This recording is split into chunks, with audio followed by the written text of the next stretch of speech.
receive the invitation on a Tuesday. It arrives in your hands not through a messenger, not through the post, but simply appears on your breakfast table, between the butter dish and the cold porridge. Heavy cream parchment, blood red wax seal, the kind of invitation that smells like old money and older secrets. You are cordially invited to attend the winter solstice celebration at Ashmore Hall, December 21st, 1799. Formal attire required. Masks optional but recommended. Carriages depart at dusk. Do not be late. The feast waits for no one. You don't remember knowing anyone named Ashmore. You don't remember applying to attend anything. But there's something about the weight of the paper in your hands, the way the ink seems to shimmer in the morning light, that makes refusing feel impossible, because this is England. December 1799, and you are nobody. A clerk, a tutor, a merchant's daughter, a surgeon's apprentice. Someone who lives in rented rooms that smell like cabbage and coal smoke. Someone who wears the same coat 3 winters in a row. Someone who would never, under normal circumstances, be invited to an aristocratic Christmas feast. But here you are, holding proof that you've been chosen. The week passes in a blur of anxiety and preparation. You borrow a better coat. You polish boots that have seen too many winters. You practice holding a wine glass the way you imagine rich people do casually, as if the crystal means nothing, as if you've never had to count coins for bread.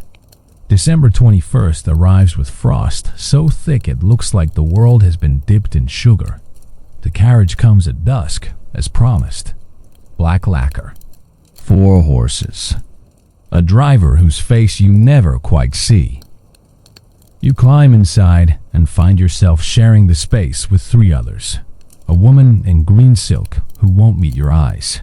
A man with ink-stained fingers who looks as confused as you feel. And an elderly gentleman who falls asleep immediately and begins to snore. No one speaks. The journey takes 2 hours through countryside that grows increasingly unfamiliar. The roads narrow. The trees lean inward, their bare branches creating tunnels of shadow. You pass through a village where every window is dark, every door closed, as if the inhabitants have decided that tonight they want nothing to do with whatever happens at Ashmore Hall. And then you see it. The house rises from the landscape like a shipwreck emerging from fog.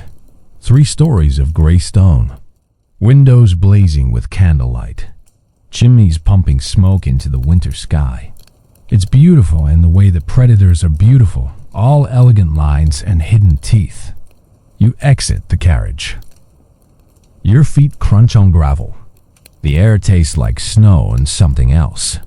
Something sweet and wrong, like fruit left too long in the sun. The front doors open before you reach them. A butler stands in the entrance, tall, impossibly tall. His face is painted white, or perhaps that's just his skin in the candlelight. He doesn't speak. He simply gestures inward with one long-fingered hand. You enter. The foyer is a cathedral of excess. Marble floors, crystal chandeliers, a staircase that curves upward into shadow. Portraits line the wall of generations of Ashmore, staring down with expressions that range from bored to vaguely predatory. But it's the smell that strikes you first. Not the expected sense of a Christmas feast, roasted meat, mulled wine, pine boughs. No, this smells like a garden at midnight. Like roses and earth and something underneath it, all that reminds you of the morgue you once had to visit. That smell of preservation and decline happening simultaneously. Other guests are arriving. You count them as they enter. 12, 15, 20. All of them looking as out of place as you feel.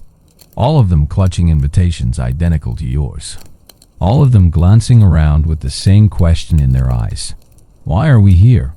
A gong sounds. The butler, still silent, leads you down a corridor lined with more portraits. You notice something odd. In each painting, the subjects are holding masks. different masks. Comedy and tragedy, animals and angels, sun and moon. But none of them are wearing the masks. They're all holding them at their sides, as if waiting for permission to put them on. The corridor ends at a set of double doors. The butler pushes them open, and you see the dining room. It's bigger than any room has a right to be. A table stretches the length of the space mahogany polished to a mirror shine. 50 chairs. Silver so bright it hurts to look at directly. Candles everywhere, hundreds of them. Their flames perfectly still despite the draft you can feel on your neck. And at the center of the table, the centerpiece. An enormous roasted swan, its feathers replaced with gold leaf, its beak open in a silent scream. "Welcome," says a voice. You turn. A woman stands at the head of the table. She's wearing a dress the color of dried blood. Her hair is white, not gray, not blonde, but white as bone. She's smiling. It's not a comforting smile. "Welcome to the Ashmore Winter Feast," she says. "I am Lady Constance Ashmore. And you are my very special guests."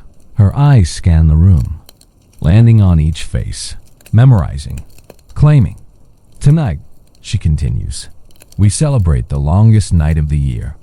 The night when the world holds its breath between what was and what will be. Tonight we feast, we drink, we play games." She pauses.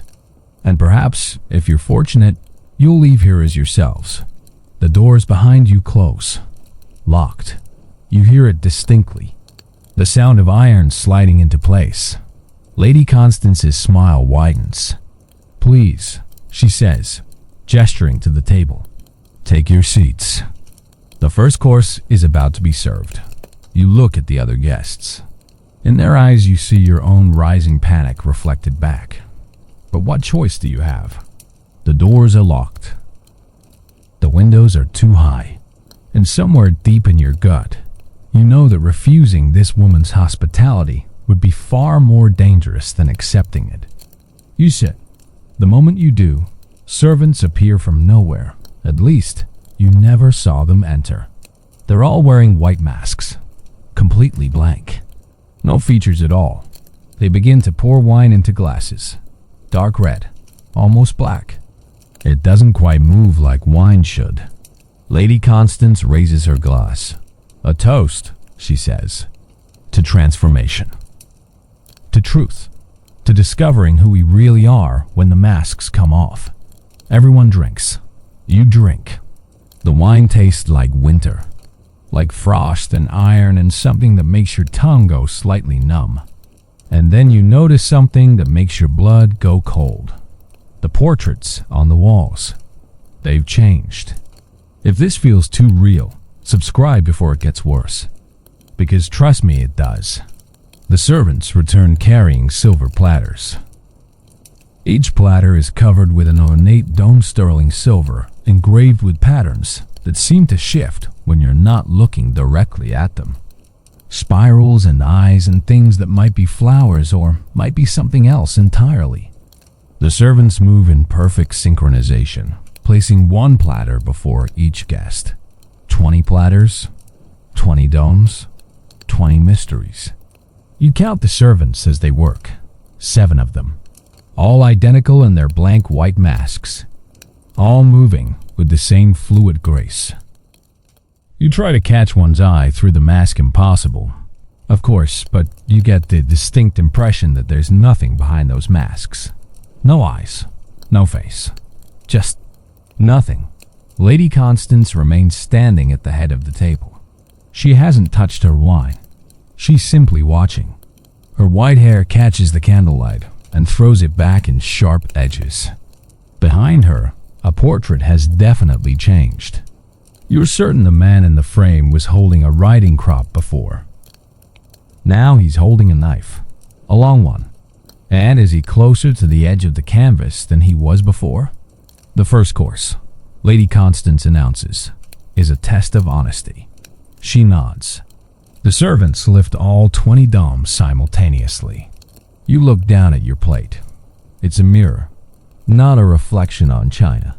An actual mirror, perfectly circular, set into the plate's surface. And in that mirror, you see your face. But wrong.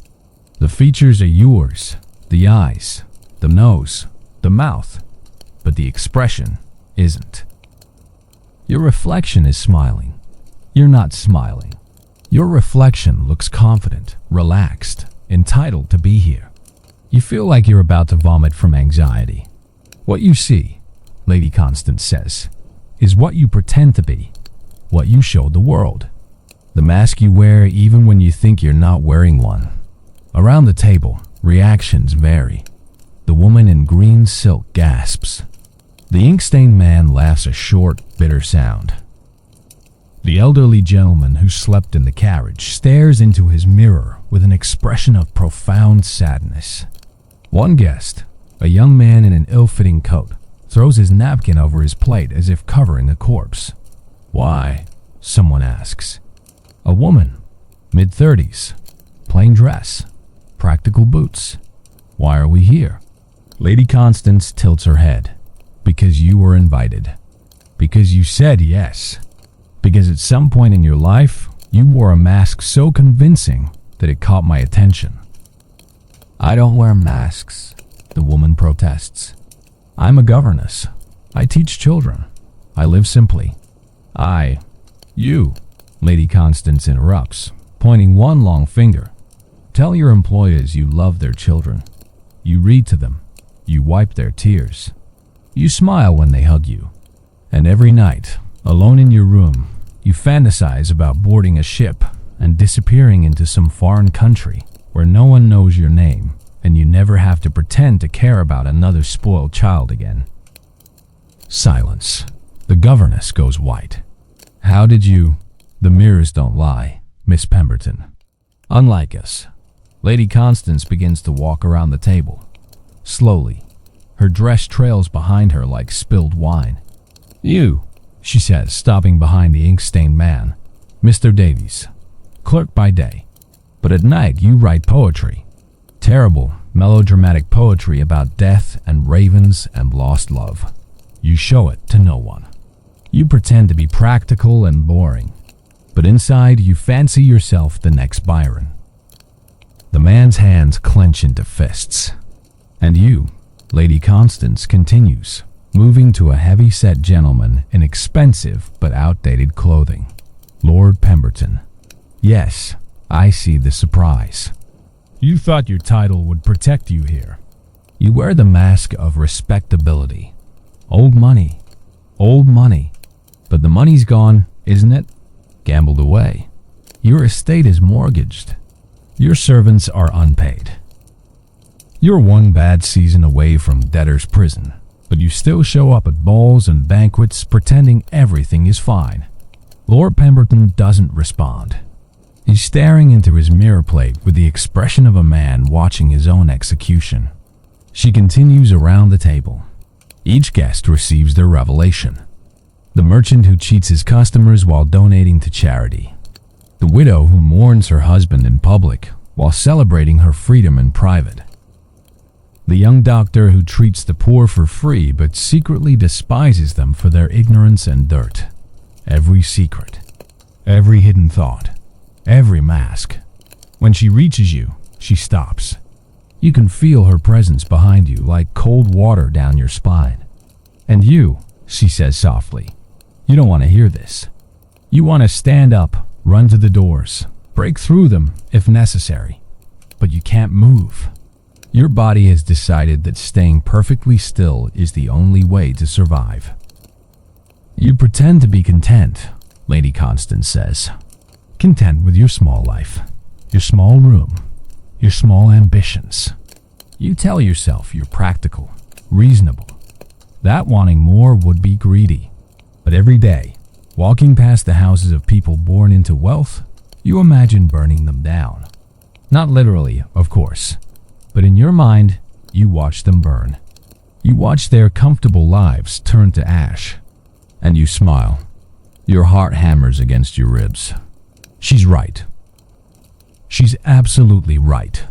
The mirrors show us the masks, Lady Constance says, returning to her position at the table's head. But masks serve a purpose. They protect us. They let us move through a world that would destroy us if we showed our true faces. There is no shame in this. Only ... consequence. She claps her hands once. The servants appear again. They place new platters before each guest.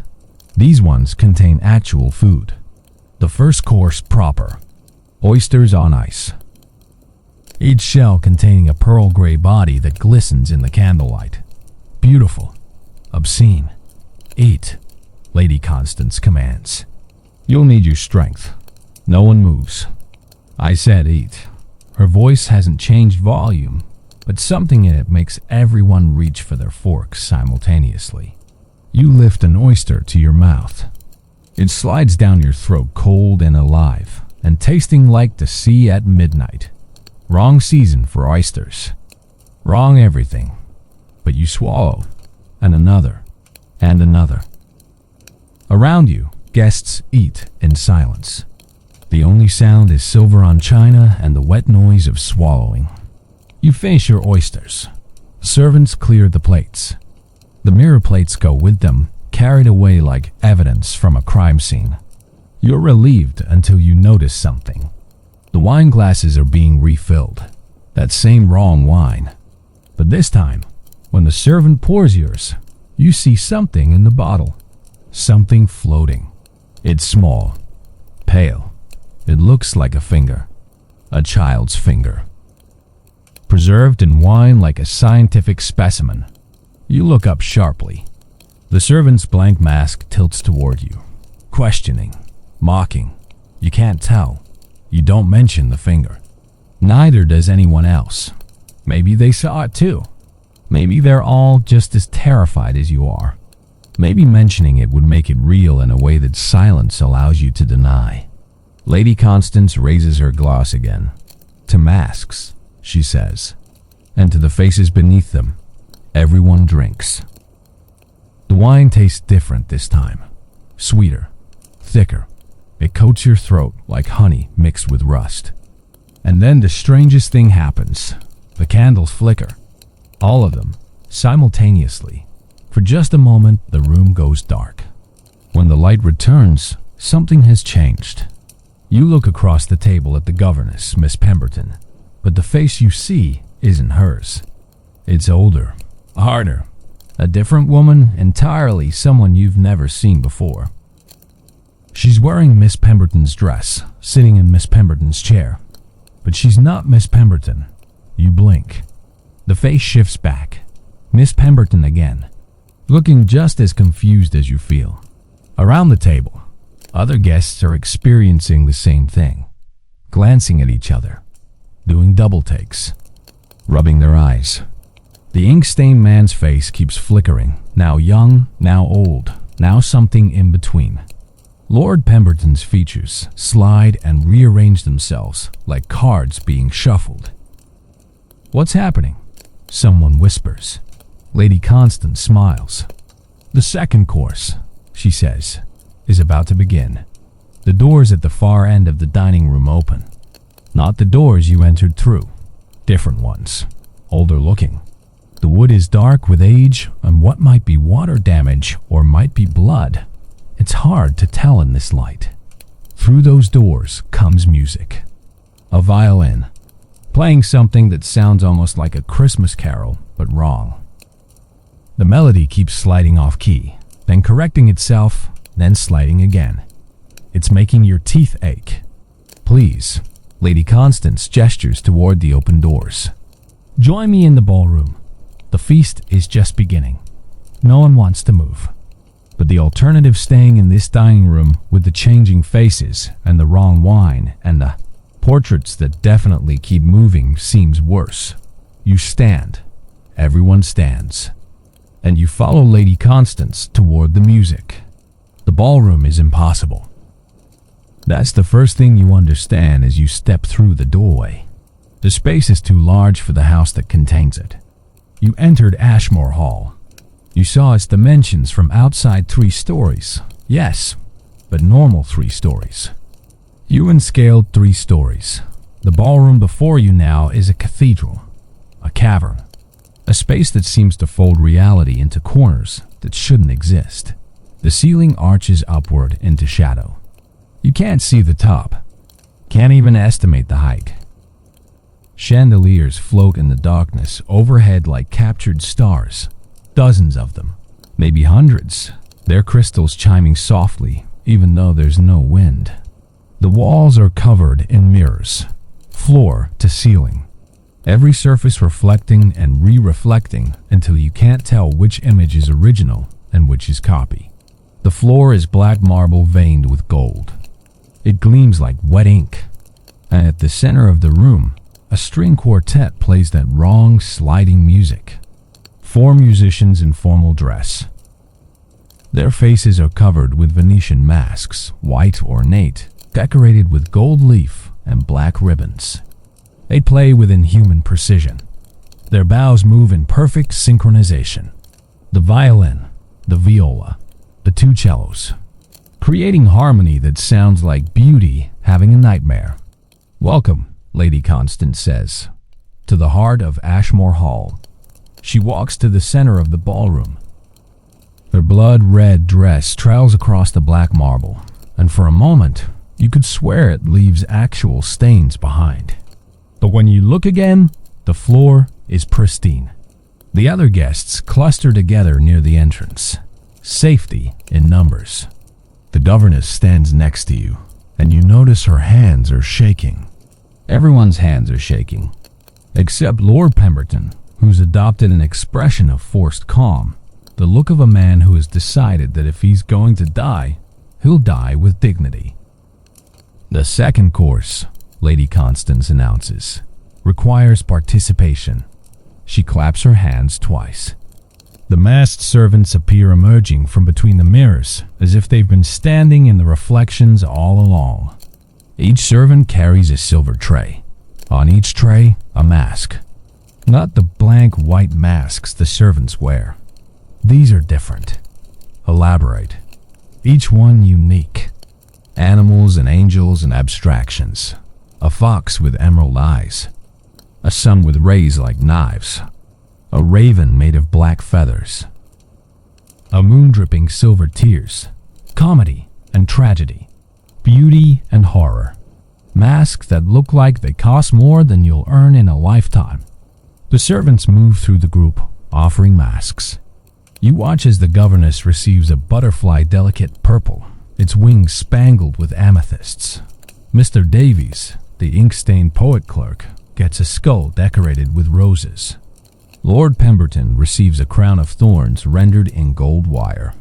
Each mask seems chosen, deliberate, meaningful in ways you don't yet understand. When the servant reaches you, you see your mask. It's a mirror. The mask itself is shaped like a normal face human proportions, eye holes, mouth opening. But instead of decoration, it's simply reflective, polished silver. When you look at it, you see yourself looking back, distorted, elongated, your features stretched across the curved surface. You don't want to take it. You take it anyway. "Put them on," Lady Constance commands. Around you, guests hesitate. But what choice is there? This isn't the kind of situation where refusal is possible. One by one, people raise the masks to their faces. Tie the ribbons behind their heads. Transform. You lift the mirror mask. The moment it touches your skin, you feel it. A coldness that seeps past flesh, past bone, directly into whatever part of you houses thought and memory. You tie the ribbons. The world changes. Everything is sharper now.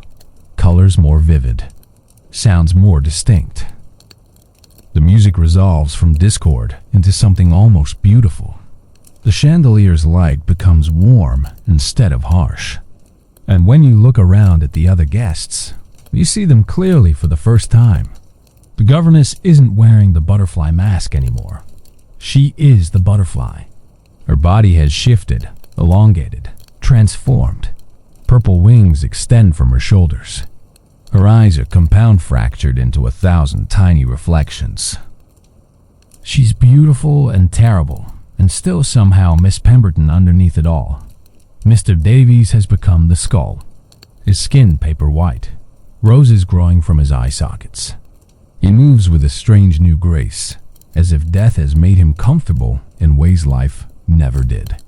Lord Pemberton stands crowned in golden thorns. Blood runs down his face from where the crown pierces his flesh. But he's standing straighter now, prouder, as if pain has restored something he'd lost. You look down at your hands. They're gone, not invisible, not cut off, just gone. Your arms end at the wrists in smooth nothingness. You panic, bringing your wrists to your face and see them. Your hands exist. You can feel them, but you can't see them. The mirror mask shows only reflection, never the original. You've become the observer who can't observe themselves. Beautiful, Lady Constance breathes. All of you, finally honest. She raises her arms. The music swells. Now, dance. It's not a request. Your body moves before your mind agrees. Everyone's does. The masks have taken control, or perhaps revealed the control that was always there. You find yourself walking toward the center of the ballroom, toward the space where the marble gleams blackest, toward other guests who move with the same helpless grace. The dance begins. You've never learned formal dancing. Can't remember ever attending a ball, but your body knows the steps. The mask knows them. You move through formations that require precision you shouldn't possess. Box step, promenade, natural turn. Your invisible hands take the hands of a man wearing a fox mask. His fingers are real, solid, warm, but you can't see your own grip. Can only feel it. Around you, the transformed guests whirl and step. The butterfly governess floats more than walks, her wings creating eddies in the chandelier light. The skull poet bows with courtly grace. A woman transformed into a peacock spreads impossible tail feathers. A man become a bear moves with surprising delicacy. The mirrors multiply everything. You see the dancers from 1,000 angles, but never yourself. Every reflection shows the space where you should be, empty, a gap in the pattern. You exist as negative space. The music accelerates. The dance becomes frantic, desperate. You spin faster. The formations grow more complex. You're dancing with a woman made of starlight. Then a man made of smoke. Then something that might have been human once, but is now just angles and edges and geometric impossibilities. The masks are bleeding into each other. Identities mixing. You catch glimpses of faces that don't match bodies. The governess with Lord Pemberton's eyes. Mr. Davies wearing the smile of the woman in green silk. Something is wrong. Something has always been wrong, but now it's worse. You spin past Lady Constance. She stands at the ballroom's edge, watching, conducting with small gestures. And you notice for the first time that she's not wearing a mask. Everyone else is masked and transformed. But she remains herself. White hair, blood-red dress, human face. Or is it human? As you spin past again, you see her from a different angle. The light hits her face differently. And just for a moment, just a fraction of a second, you see what's underneath. Not a face at all. Just darkness. A void shaped like a woman. A hole in reality wearing skin like a coat. The music reaches a crescendo. The dance reaches its climax. And then, suddenly, violently, it stops. The silence is devastating. You stand in the center of the ballroom, breathing hard or trying to breathe. But the mask makes it difficult. Makes everything difficult. Around you, the other guests are frozen in their final positions. Butterfly wings extended. Skull face tilted back. Fox on one knee. Bear mid-lunge. A tableau of transformation. Excellent, Lady Constance says. Simply excellent. You've all done so well. She walks into the center of the dancers. threading between bodies. Trailing one finger along the butterfly's wing, the governess shudders but can't move away.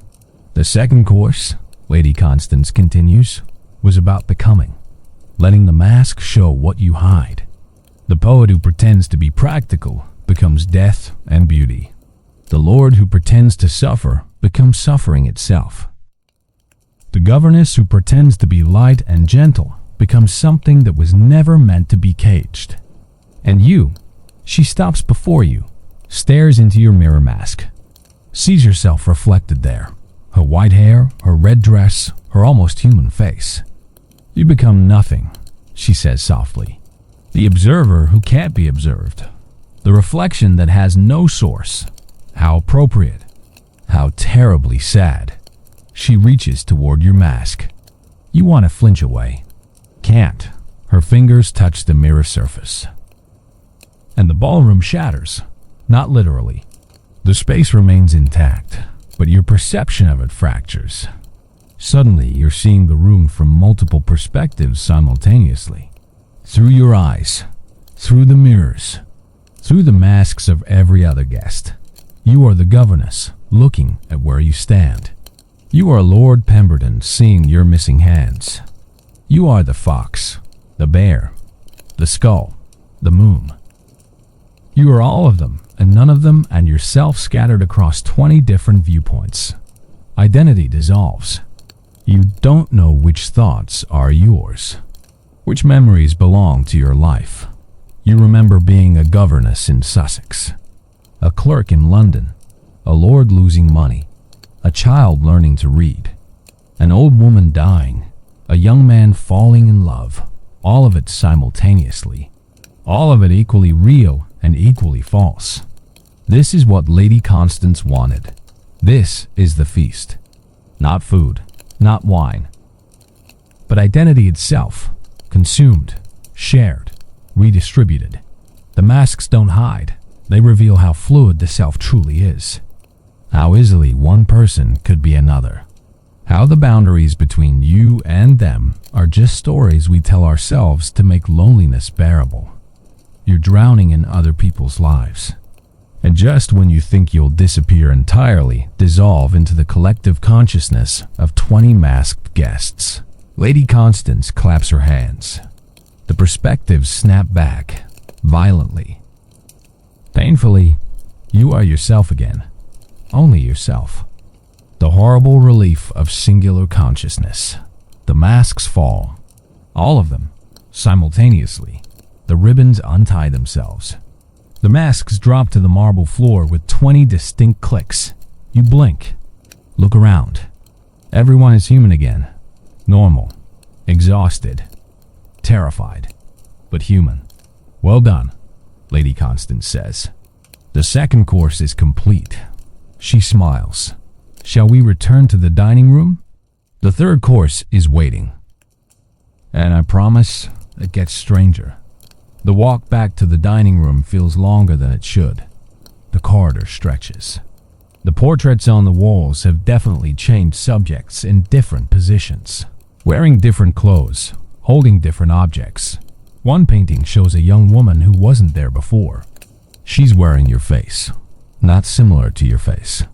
Your exact face. She's holding a mask that looks like a mirror. You don't stop to examine it closely. Stopping would mean acknowledging it. Acknowledgement would mean accepting this is real. The dining room is exactly as you left it. Same mahogany table, same silver, same gold leaf swan centerpiece with its silent scream. But the atmosphere has shifted. The air feels thicker now. Breathing requires conscious effort. And the candles have burned down exactly 1/3, which is impossible because you've only been gone 20 minutes. Maybe 30. Certainly not the 3 hours it would take for candles to burn that far, unless time works differently here, unless Ashmore Hall exists in its own chronology, unless nothing about tonight follows normal rules. Please sit, Lady Constance says. She's already seated at the table's head. When she sat down, you didn't notice. She was standing. Then she wasn't. Reality edited around her. You sit, Everyone sits. The chairs scrape against the floor in discordant chorus. The servants appear, those blank-masked figures materializing from nowhere. They're carrying platters again. These ones are larger, heavier. The servants move more slowly under the weight, but their synchronization never wavers. They place the platters, lift the domes. This time, the plates contain meat.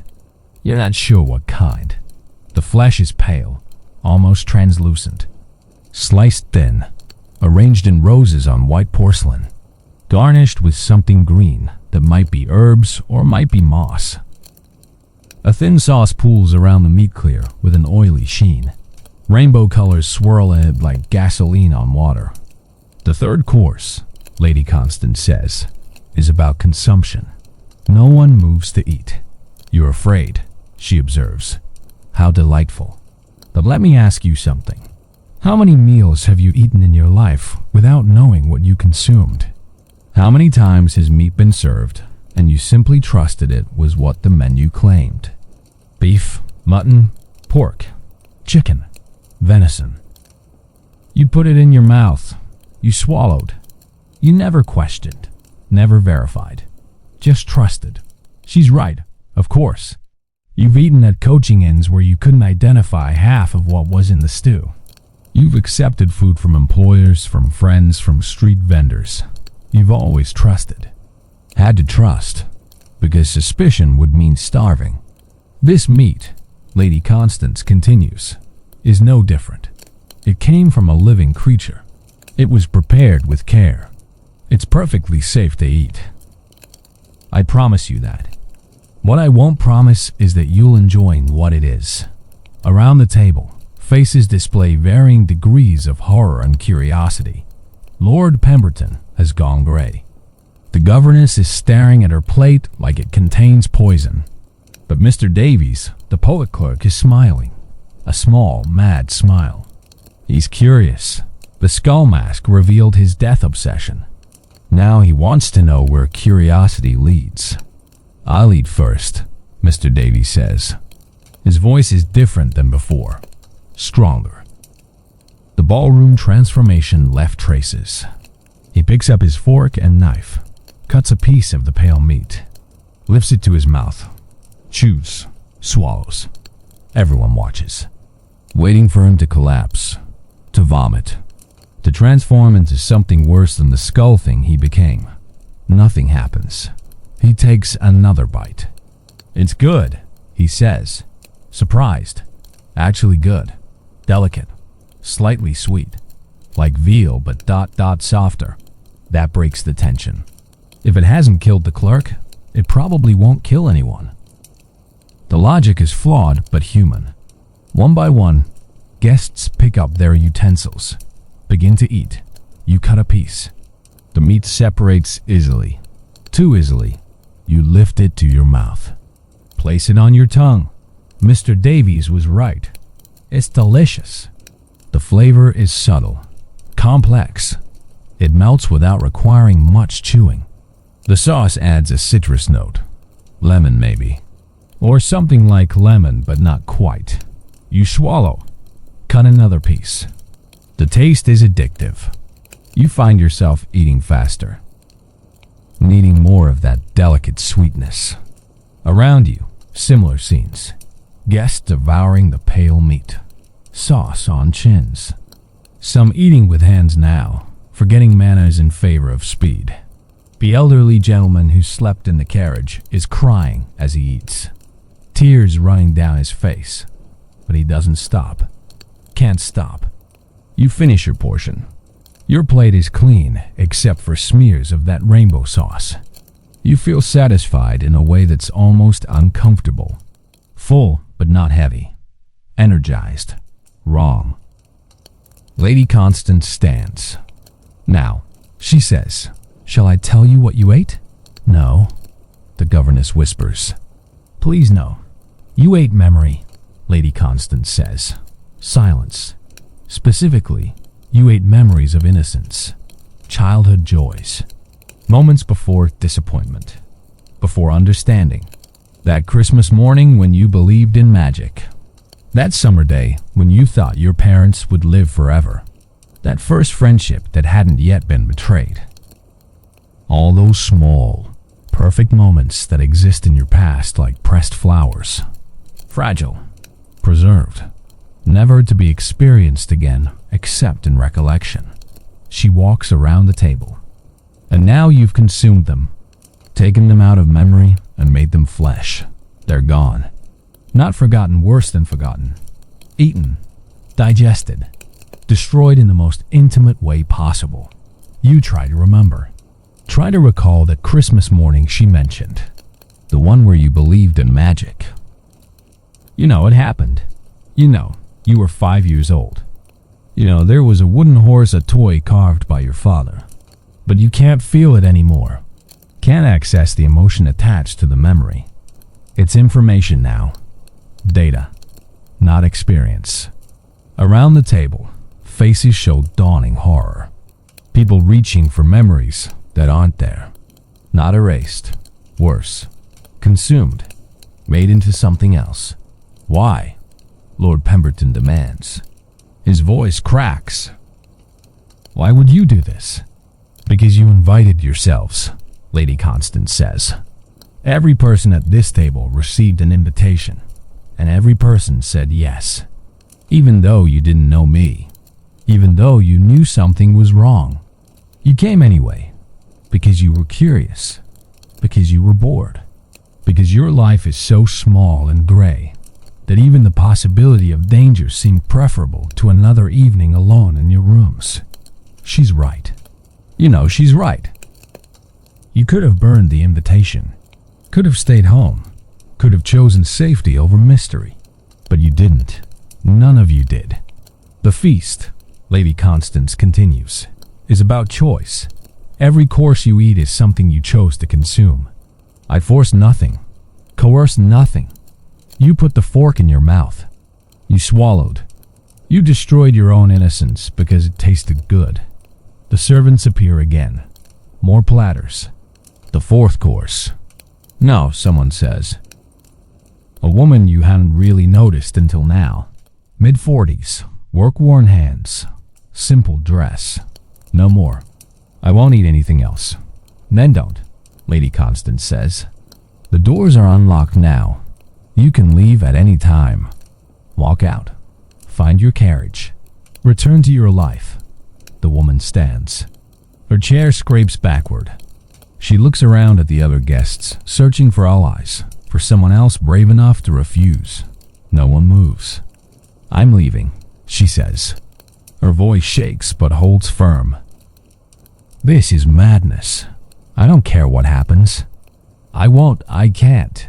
She walks toward the doors. The ones you all entered through. Her footsteps echo on the marble. 20 pairs of eyes follow her progress. She reaches the doors, grabs the handles, pulls. They open easily. Beyond them, the corridor, the portraits, the entrance hall visible in the distance. Perfectly normal. Perfectly safe. The woman looks back once. You should all leave, she says. While you still can. She steps through the doorway. The doors close behind her. For a moment, there's only silence. Then a sound, distant, echoing from somewhere deep in the house. A scream, short, abruptly cut off. Then nothing. No one moves to follow her. Lady Constance sits back down. The fourth course, she says, as if nothing has happened, is about truth. The servants lift the domes. On each plate sits a single object. Not food. Objects. Personal objects. Things that couldn't possibly be here. You look down at yours. It's a letter. You recognize the handwriting immediately. Your mother's. The loops and swirls of someone who learned penmanship in a different century. The paper is yellow with age. You know this letter. You know it because you burned it 5 years ago, after reading it once, after understanding what it meant, after realizing your mother had written it the week before she died, and had chosen not to tell you something essential, something about your father, about who he was, about why he left. You burned it because knowing the truth was worse than ignorance. But here it is, unburned, waiting. Around the table, similar reactions. The governess staring at a locket she lost. Lord Pemberton holding a bill of sale, his family estate sold to pay debts. Mr. Davies touching a manuscript poetry, probably something rejected and destroyed. Each guest confronted with an artifact they'd erased from their lives. The truth, Lady Constance says, is the hardest thing to consume. Harder than memory. Harder than innocence. Because truth doesn't care if you're ready for it. It simply is. And once you know it, you can never unknow it. You pick up the letter. Your hands are shaking. You could refuse to read it. Could put it back on the plate. Could demand to leave like the woman who screamed. But you won't. Because part of you, the part that accepted the invitation in the first place, needs to know. Has always needed to know. The not knowing has been eating at you for 5 years. Consuming you from the inside. Maybe consuming truth is less painful than being consumed by its absence. You unfold the letter. Your mother's handwriting swims before your eyes. You force yourself to focus, to read. My dearest child, by the time you read this, I will be gone. The consumption has progressed too far for hope, and I find I am grateful for the certainty. There are things I should have told you years ago. Things about your father, about his family, about why he disappeared that winter when you were 3. Your father was not who he claimed to be. His name was not his own. The debts were not gambling debts. He was running from someone I never fully understood. But before he left, he made me promise something. He made me promise that if anything happened to him, I would never tell you the truth about his family. About the Ashmores. Your heart stops. Your grandmother was Constance Ashmore's sister, which makes you, God, help us, part of that bloodline. Your father fled to escape the obligations that come with that name. The gatherings, the feasts, the traditions that stretch back further than anyone remembers. He loved you enough to run. Loved you enough to give up everything, his name, his inheritance, his identity, to keep you away from Ashmore Hall. I've kept his promise. But now, at the end, I wonder if I should have, because they will find you eventually. The Ashmores always find their blood. And when they do, when the invitation comes, you must refuse. Do not go. Do not attend. Do not accept anything they offer. Whatever you do, do not eat at their table. I love you. Forgive me. Mother, the letter falls from your hands. You look up at Lady Constance. She's smiling. That same cold smile. Hello, cousin, she says. The room tilts. Your vision blurs. This isn't possible. Your father left no information. No family. No past. Just absence. Just the hole where a parent should be.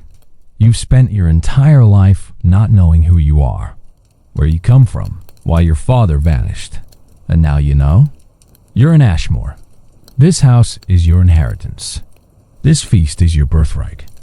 No, you whisper. Yes, Lady Constance says. Did you think the invitation was random? Did you think I collected strangers for entertainment? No. Every person at this table has Ashmore blood. Diluted, distant, hidden even from themselves. But blood nonetheless. Your father ran, cousin. My uncle ran. Lord Pemberton's grandmother ran. The governess's great-grandfather ran. All of them trying to escape what we are, what we've always been. She stands, walks to your seat, places one cold hand on your shoulder. The feast isn't punishment, she says softly. It's initiation. Every generation, we gather. We test the blood. We see who's strong enough to embrace the truth of what the Ashmore family is, what we've been since the founding. Since the first winter feast in 1523, when the first Constance Ashmore discovered that identity is just meat, just flesh, just something that can be consumed and redistributed and worn like a coat, You want to run, want to scream, want to do what your father did, flee into the night and never look back. But you can't, because part of you wants to know more, needs to know more. The same part that made you accept the invitation. The same part that ate the memory meat. The same part that read the letter even though you knew it would destroy something inside you. You are, after all, an Ashmore. The next course, Lady Constance says, returning to her seat, is optional. But I think you'll stay. You all will. Because now you understand, this isn't just a feast. It's a homecoming. The servants appear with new platters. Larger ones, heavier ones. And when they lift the domes, you see what's beneath. Faces, not masks, not reflections. Actual faces. Removed from their owners, preserved somehow. Arranged on silver platters like delicacies. You recognize some of them. Guests who refused courses earlier, who left the dining room, who screamed in distant corridors. The woman who walked out after the third course. Her face is there, eyes open, expression frozen in that moment of understanding before the end. The fifth course, Lady Constance says, is about consumption of self. About understanding that we are, all of us, just meat, just material. Just masks layered on void. And the only honest thing to do is acknowledge it, celebrate it, consume it. She picks up her knife and fork. Eat your truth, she says, or become it. No one moves. 20 guests frozen in tableau, staring at platters of human faces. The candles flicker. Shadows dance across the preserved features. The woman's face, the one who walked out, her eyes seem to follow you, pleading, warning. Too late for both. I know what you're thinking, Lady Constance says.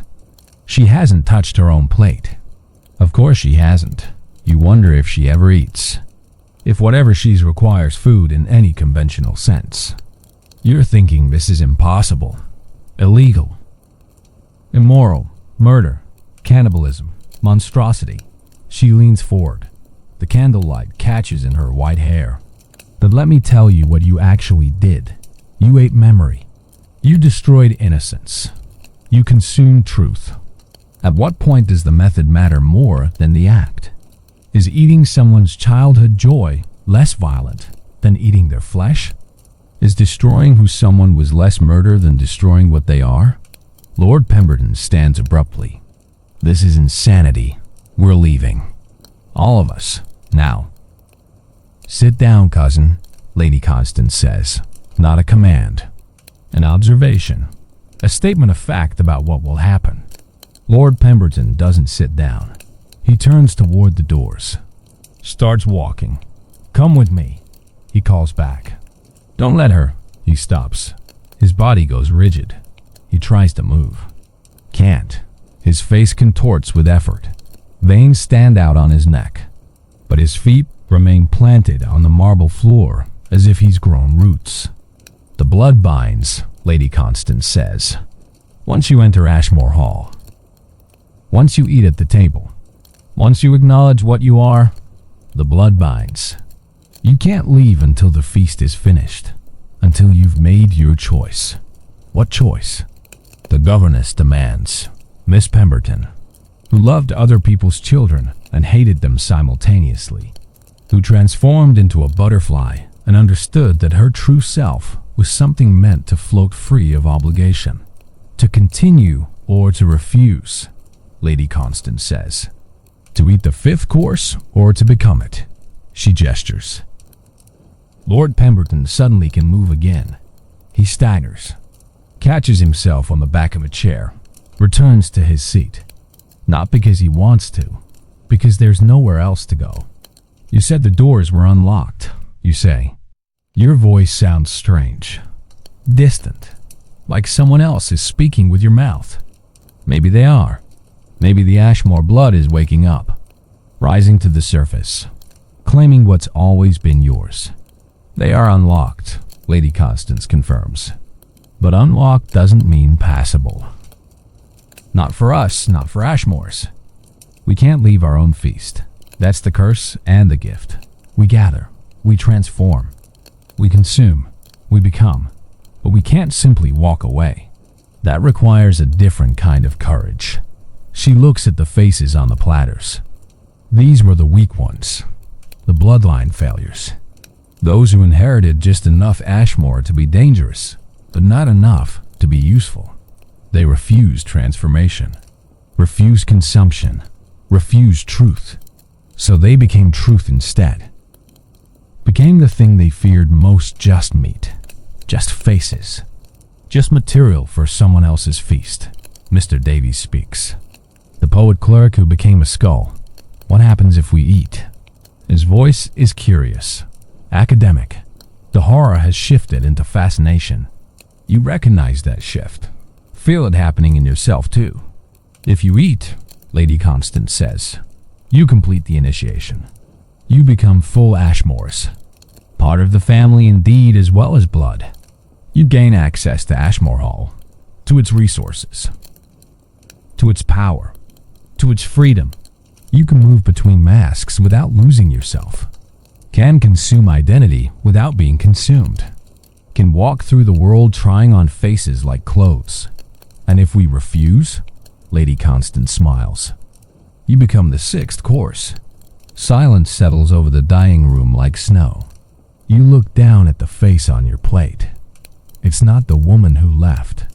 It's someone older, a man, 70s maybe, weathered skin, kind eyes. You don't recognize him, but you see the resemblance around the jaw, the cheekbones, the shape of the brow. Another relative, another Ashmore who ran, who tried to escape, who ended up here anyway. Your hands are shaking. You pick up your fork, put it down, pick it up again. This is the moment, the choice, the line that, once crossed, cannot be uncrossed. You think about your father, the man who ran, who gave up everything to keep you safe from this exact moment. Who died. You assume he died. He never returned, believing he'd succeeded, believing he'd broken the chain. He failed. You're here anyway, at the table, at the feast, staring at your inheritance made flesh. Around you, other guests are making their calculations, weighing horror against power, morality against survival, humanity against transformation. You see it in their faces. The moment disgust becomes curiosity. The moment refusal becomes consideration. The governess picks up her knife. Her hand is steady. If I do this, she says, I can leave my position, leave the children, leave the pretending. You can do whatever you want, Lady Constance says. The world becomes negotiable once you understand that identity is just a story.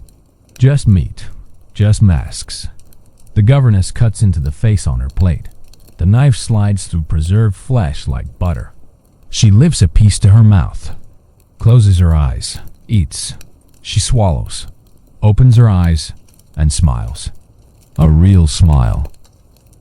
The first genuine expression you've seen on her face all night. It tastes like freedom, she says. That breaks something in the room. Permission, precedent, possibility. One by one, guests pick up their utensils, begin to eat. Lord Pemberton, Mr. Davies, the elderly gentleman, the woman in green silk, all of them consuming the faces of relatives they never knew, ancestors who ran, cousins who refused.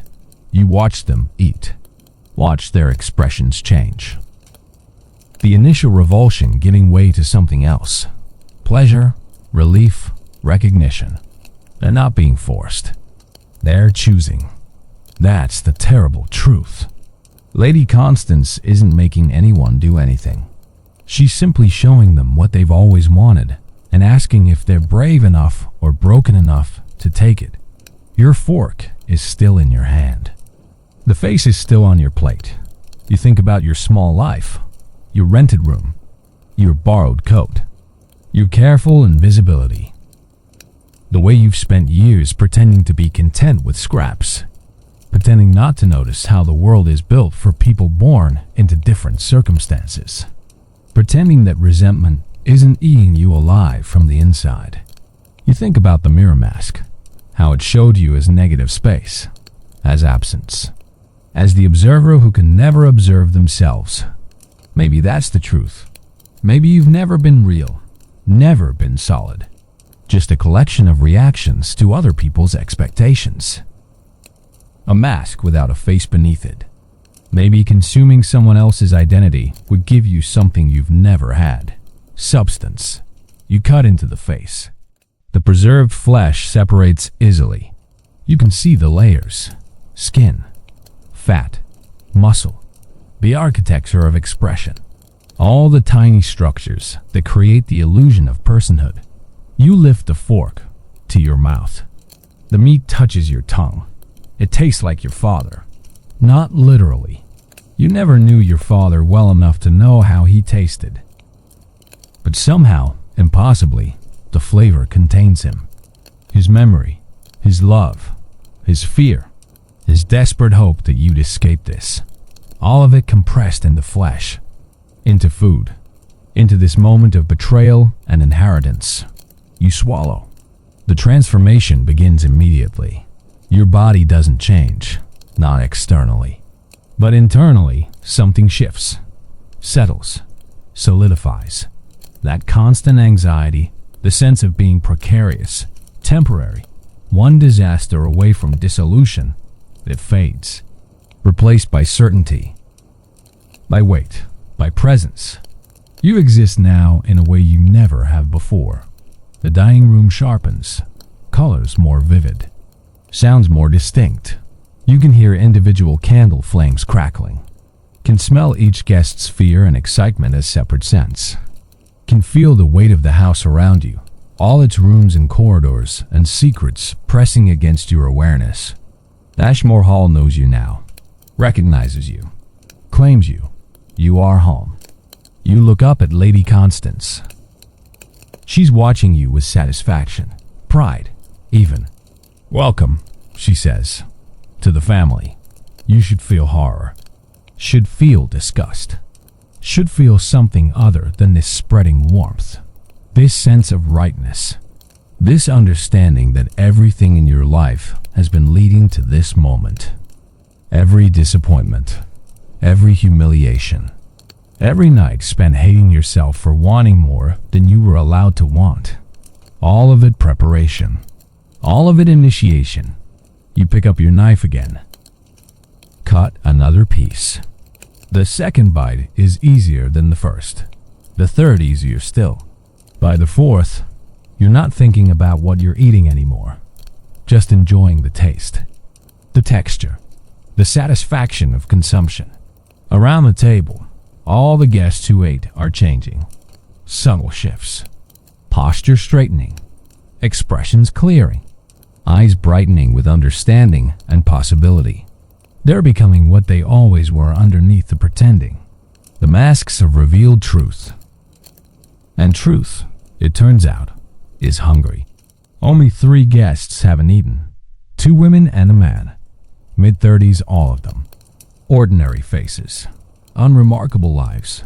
They sit frozen. Forks in hands, but not moving. No pressure, Lady Constance says to them. But you should decide. The feast moved forward whether you participate or not. One of the women brown hair, work-worn hands puts down her fork. "I can't," she whispers. "I just dot. "I can't." "That's fine," Lady Constance says. Her tone is almost gentle. Almost kind. "Would you like to leave?" The woman nods. Can't speak, just nods. "Then go." Lady Constance gestures to the doors. You're released. The blood doesn't bind those who refuse transformation. You can return to your life. Forget this happened. Convince yourself it was a dream. Live out your days never knowing what you could have become. The woman stands, walks to the doors. No one stops her. No one screams. She opens them, steps through, disappears into the corridor beyond. This time, no scream follows, just silence. "She'll be fine," Lady Constance says. "She'll wake up in her bed tomorrow morning. This will feel like fever dream." Eventually, she doubt it even happened. "And us?" you ask. Your voice is different now. Stronger, more certain. The voice of someone who belongs. "You," Lady Constance says, "will never forget, never doubt, never wake up. This is your life now, your truth, your family, your inheritance." She stands. The sixth course is ready. But first a moment to digest. The servants clear the plates. The faces disappear, taken somewhere you don't want to think about. The table is wiped clean. Fresh wine appears in the glasses. Not that wrong wine from before. This is different. Deep purple, almost black. It smells like autumn, like decay and harvest happening simultaneously. You drink. The wine is perfect. Room temperature. Smooth. Slightly bitter in a way that makes you want more. Lady Constance walks around the table, examining her new family. Her hand trails across shoulders, touches heads gently, claiming, blessing, marking. When she reaches you, she stops. Her cold hand rests on top of your head like a crown. "You were always meant to be here," she says quietly. "Just to you. Your father knew it. That's why he ran so hard, so fast.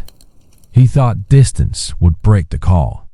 But blood doesn't care about distance. Blood doesn't care about choice. Blood simply is. What am I now? You ask.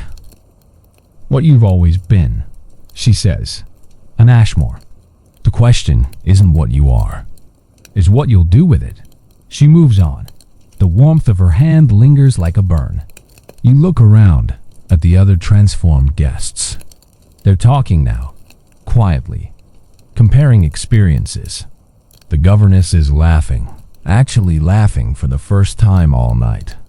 Lord Pemberton is crying, but not sad tears, relief tears. The tears of someone who's been carrying weight for so long that putting it down feels like dying and being reborn simultaneously. Mr. Davies, the poet, is writing. He produced a notebook from somewhere, a pen. He's scribbling frantically, trying to capture this, to make art from consumption, from transformation, from cannibalism and truth. Good luck, you think. How do you write about eating your own grandmother's face? How do you find words for the taste of inherited trauma made flesh? But he's trying. That's very him. Very human, even now. Even after everything. The two guests who didn't eat sit isolated. They haven't moved, haven't spoken. They're waiting for release like the woman who left. Waiting for permission to forget. To return to small lives and safe ignorance. You don't envy them anymore. You did once. Before. When you thought ignorance was peace. But now you understand. Ignorance isn't peace. It's just slow consumption. It's being eaten by not knowing. By resentment and confusion, and the constant sense that there's a truth just out of reach. At least this way, you know. At least this way, you chose. Even if the choice was rigged from the start. The doors at the far end open. Not the ballroom doors. Different ones. Kitchen doors. Through them comes a procession. More servants. White masks. Silent as ever. But they're carrying something different now. Not platters. A single enormous dish. Silver. 3 feet across. Domed. It requires 4 servants to carry it. They move in perfect synchronization. Place the dish in the center of the table. Directly before Lady Constance. Everyone stops talking. Stops drinking. Stops writing. All attention focuses on that covered dish. The 6th course, Lady Constance says, is about unity. She lifts the dome herself. The servants step back. Bow. Retreat through the kitchen doors. Beneath the dome is a cake. 7 layers. White frosting. decorated with sugar roses and crystallized violets. Objectively beautiful. It looks like something from a royal wedding, something meant for celebration, for joy, for the marking of sacred transitions. But you can smell it, underneath the sugar and vanilla and butter, underneath the icing and the flowers, something else, something organic and wrong. That same scent from when you first entered the house, preservation and decline, death wearing the mask of life. This, Lady Constance says, running one finger along the frosting and licking it clean, is made from all of you. Every guest who ever attended an Ashmore feast and refused. Every relative who ran. Every bloodline failure who couldn't complete the transformation. They're all here, rendered, refined, baked into something beautiful. She cuts the cake. The knife slides through layers. You see the cross-section. It's not cake inside. It's something else. Layers of different colors, different textures. Pinks and reds and purples. It looks like geological strata. Like looking at millions of years of history compressed into inches. We eat this together, Lady Constance says. All of us who chose. All of us who transformed. We share in the consumption of our past. We take in everyone who came before. Everyone who failed. Everyone who refused. And we make them part of us. Part of our strength. She begins cutting slices. One for each transformed guest. Generous portions. The cake bleeds slightly when cut. The juice runs onto the white porcelain plates like watercolor. Red and purple and something that might be yellow or might be something else. The servants distribute the slices. Place one before each person who ate the 5th course. The governess. Lord Pemberton. Mr. Davies. You. 16 people total. 16 who chose transformation. 16 new Ashmores. The 2 who refused watch with expressions of dawning horror. They understand now. They understand that leaving means forgetting. Yes, but staying means this. Means participating in the compression of family history into food, into communion, into the most intimate form of consumption. Those who wish to leave, Lady Constance says, may go now, before the 6th course, before the final binding. After this, there's no forgetting, no unknowing, no waking up and calling it a dream. The 2 remaining guests stand immediately, nearly knock over their chairs in their haste. They walk, then run to the doors, throw them open, disappear into the night. You hear a carriage outside, horses, movement, then silence. They're gone, safe, human, ignorant, lucky, maybe. You look down at your slice of cake. The frosting has a slight shimmer, mother of pearl iridescence. The inside is dark, complex. You can see distinct layers, different people, different failures, different refusals, all compressed into this single dessert. Your family, literally, made edible. Together, Lady Constance says, lifting her fork. On 3. 1. You pick up your fork. 2. You position it over the cake. The point touches frosting, breaks through, reaches the dark interior. 3. You eat. Everyone eats. The taste is indescribable. Not because it's bad, because it's too much. Too many flavors. Too many lives. Too many last moments and final fears and desperate hopes all blended together. You taste a woman who died in 1782, a man who fled to America in 1691, a child who never understood what the family was until too late. You taste centuries. You taste bloodline. You taste the accumulated weight of everyone who ever tried to escape being an Ashmore and failed. And underneath it all, you taste power, because they're not gone. Not really. They're here, in you, in all of you. Their refusal has become your strength. Their failure has become your foundation. You are built on the bones of people who couldn't do what you just did. The transformation deepens. Your awareness expands beyond your body. You can feel the other guests, not metaphorically. Actually feel them. Their thoughts touching yours, their experiences blending with your own. You are the governess understanding flight. You are Lord Pemberton understanding suffering made sacred. You are Mr. Davies understanding death made beautiful. You are all of them and yourself and something larger. You are the family. You are Ashmore. The sensation is overwhelming, terrifying, glorious. You're dissolving and solidifying simultaneously, losing yourself and finding yourself, dying and being born. Just when you think you'll lose cohesion entirely, just when you think the merged consciousness will consume individual identity completely, it snaps back. Violent, painful. You are yourself again. Singular, but changed, marked, connected. You can still feel them, the others. Not their thoughts anymore, but their presence. Like knowing someone is standing behind you without looking. Like peripheral vision, but for consciousness. Welcome, Lady Constance says, to true family. She's smiling. Genuine this time. Not mocking. Not cruel. She's happy. Actually happy. These transformations please her in ways that go beyond satisfaction. Beyond pride. She loves this. Loves creating new Ashmores. Loves watching ignorance become knowledge. Loves the moment innocent people realize they were never innocent at all. The feast is almost over, she says. One more course. The 7th. But first, you should understand what you've become.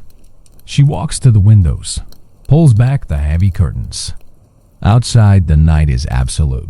No moon, no stars. Just darkness. But in that darkness, you can see lights. Hundreds of them. Thousands. Small flickering points scattered across the landscape. Other houses, Lady Constance says. Other Ashmore halls.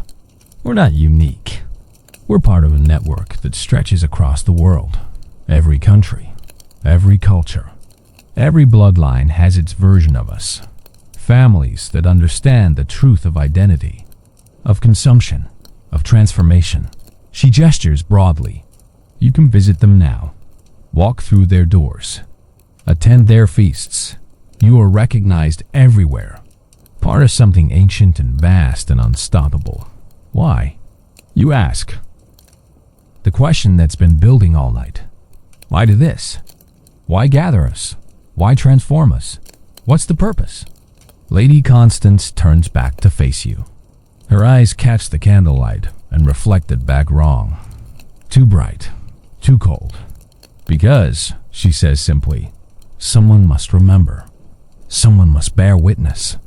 Someone must consume all the failures and refusals and desperate denials.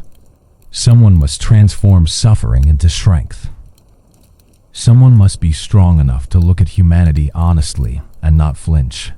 She walks back to her seat.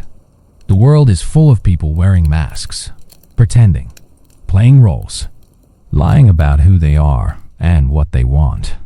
Most of them die still pretending, still trapped in their chosen performance, still never knowing their own faces. We are different. We are the ones who eat the masks, who consume the pretending, who transform lies into truth. We are necessary. We are inevitable. We are what happens when someone is finally honest about what they hunger for. She sits, folds her hands on the table. The 7th course will explain the rest. But you're ready now. You've proven yourselves. You've chosen transformation over comfort, truth over safety, power over peace. You are Ashmore's. You are mine. You are home. The final course arrives without ceremony. No procession. No elaborate presentation. The servants simply place small bowls before each transformed guest. White porcelain. Each bowl contains liquid. Clear as water, perfectly still, no steam, no scent. Just liquid that catches the candlelight and holds it without reflection. The seventh course, Lady Constance says, is memory. But not your memory, mine. She picks up her own bowl. Drink this, and you'll understand everything. The history of the feast. The purpose of the family. The reason we gather every year on the longest night. The truth behind the tradition. Will it hurt? The governess asks. Yes, Lady Constance says. Truth always does. But you've come this far. Might as well finish. She drinks. One smooth swallow. Places the empty bowl down gently. Waits. Around the table, guests hesitate. You've eaten faces. You've consumed innocence and memory and identity. You've transformed. You've become. But something about this final course feels more dangerous than everything before. More permanent. Mr. Davies drinks first. As always. Curiosity stronger than caution. His eyes go wide. Then close. His body goes rigid. He's seeing something. Experiencing something. His mouth opens in a silent gasp. The governess drinks next. Then Lord Pemberton. One by one, the transformed guests consume Lady Constance's memory made liquid. You pick up your bowl. The liquid inside is perfectly clear. You can see the bottom of the bowl through it. See the fine hairline crack in the porcelain. See your distorted reflection in the curve of the ceramic. You drink. The liquid has no taste, no temperature. It's like drinking nothing, like swallowing absence. Then the vision begins. You are no longer in the dining room. You are somewhere else. Someone else. The world shifts backward through time. Centuries peeling away like skin. The dining room transforms. The decorations change. The candles multiply and diminish. The table shrinks and grows. Guests appear and disappear. Feasts happening in reverse, in fast forward. In simultaneity, you see the first feast, winter solstice. A different dining room, cruder, darker, lit by fire rather than candles. A different Constance Ashmore sits at a table, younger, harder, surrounded by family members you don't recognize. They're eating something. You can't quite see what. The image is distorted, unclear, but you understand. They're eating each other. Not metaphorically, literally. The original Ashmore family sick with plague, starving through the worst winter in recorded history, isolated in their manor while the world died outside. They made a choice. Consume or be consumed. Eat or die. Transform or end. They chose transformation. They hate their dead first, then their dying, then, eventually, themselves. Not suicide, something stranger. They learned to consume their own masks, their own roles, their own identities. They became fluid, interchangeable. A family that could wear each other's faces. A bloodline that understood identity as performance rather than essence. And they survived. When every other family in the region died of plague or starvation or despair, the Ashmores survived. Because they were willing to do what others couldn't, what others wouldn't. The vision shifts forward. You see, generations. Different Constances, the name passed down like a title. Different feasts. Different transformations. The tradition spreading. Branches of the family moving to new countries. New continents. Carrying the feast with them.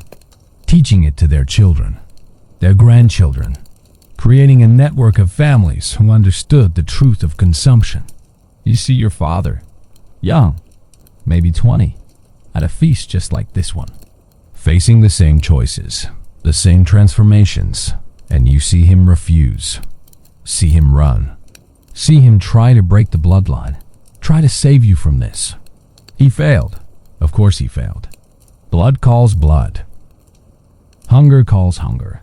You were always going to end up here. The vision continues. You see the purpose now. The reason for the feast. The reason for the family. The Ashmores are guardians, witnesses, keepers of a truth the world refuses to acknowledge, that identity is fiction, that the self is just stories layered on emptiness, that humans are masks all the way down, and the only honest thing to do is admit it, embrace it, consume it. Every feast strengthens the family. Every transformation adds to the collective power. Every new Ashmore becomes part of something that has survived for 500 years, through plague and war and famine and revolution, through every apocalypse and transformation, through the death of the old world and the birth of the new.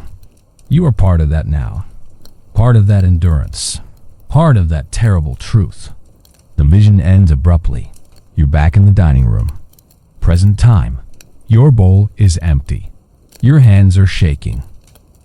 Your mind is full of 500 years of consumption, 500 years of transformation, 500 years of faces eaten and identities consumed and truths swallowed whole. Around the table, similar reactions. Guests weeping, laughing, staring into nothing, overwhelmed by the weight of history, by the responsibility of belonging. Now you understand, Lady Constance says. Her voice is soft, almost gentle. Now you know why we gather, why we feast, why we transform. She stands, walks to the windows again. Outside, those distant lights, other Ashmore halls, other families, other feasts happening simultaneously across the world, seem brighter now, more numerous. You realize you can feel them, all of them. Hundreds of gatherings just like this one. Thousands of transformed individuals, all connected by blood and choice and the shared understanding of what humanity really is. We are not monsters, Lady Constance says. We are simply honest. We look at the world and see what everyone else refuses to acknowledge.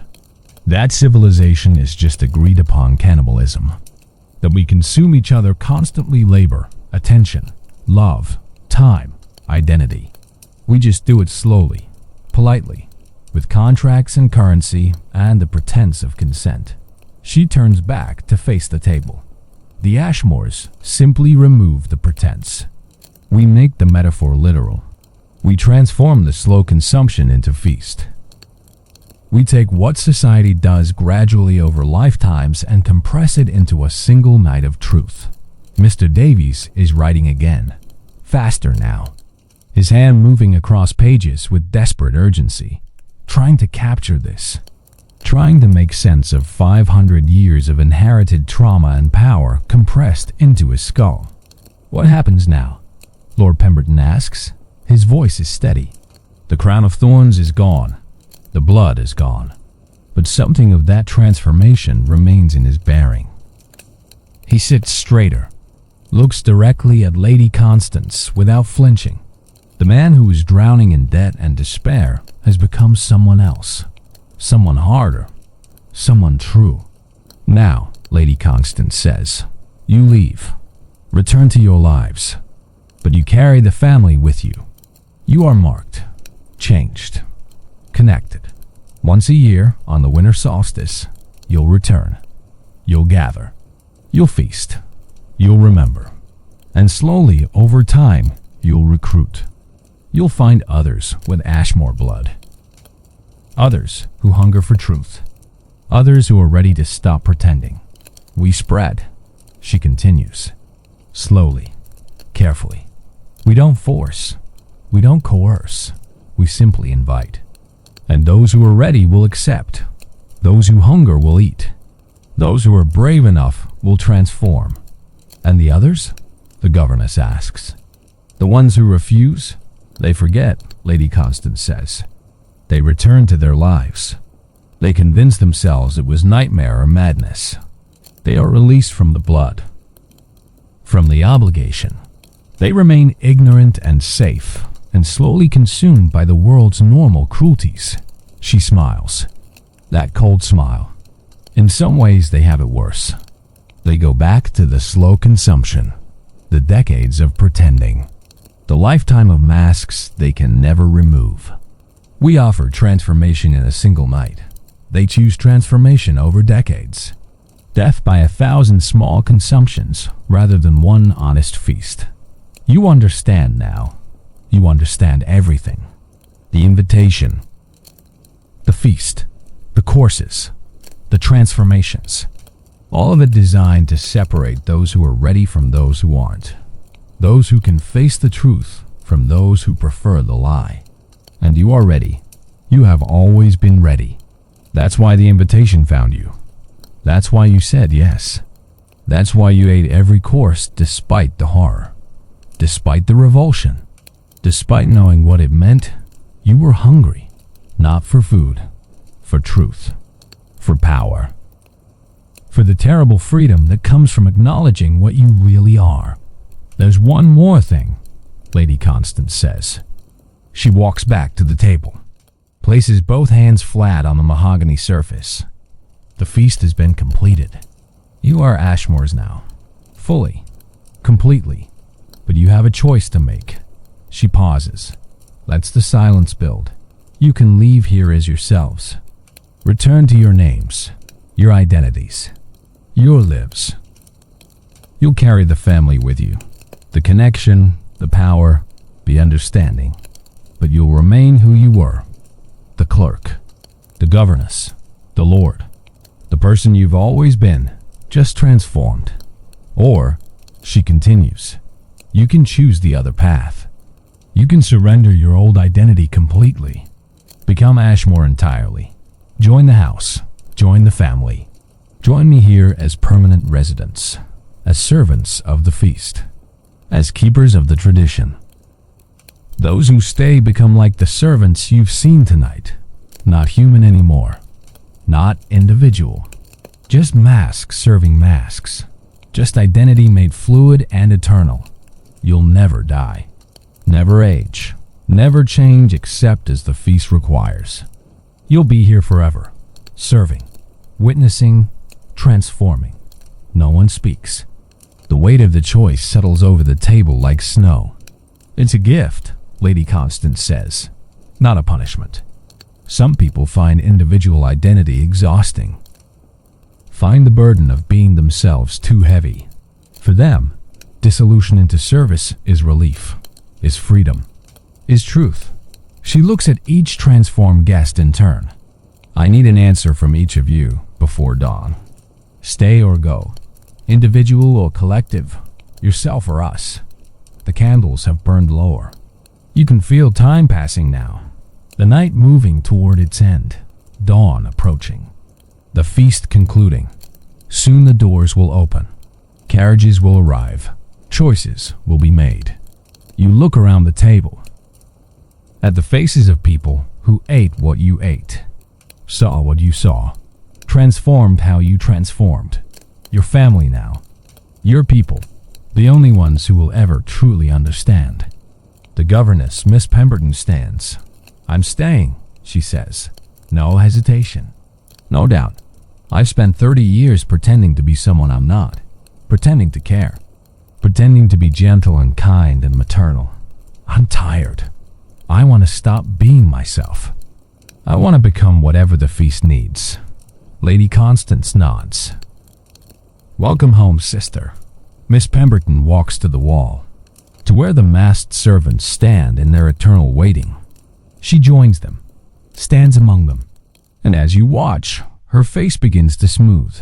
Her features blur. Her identity drains away like water.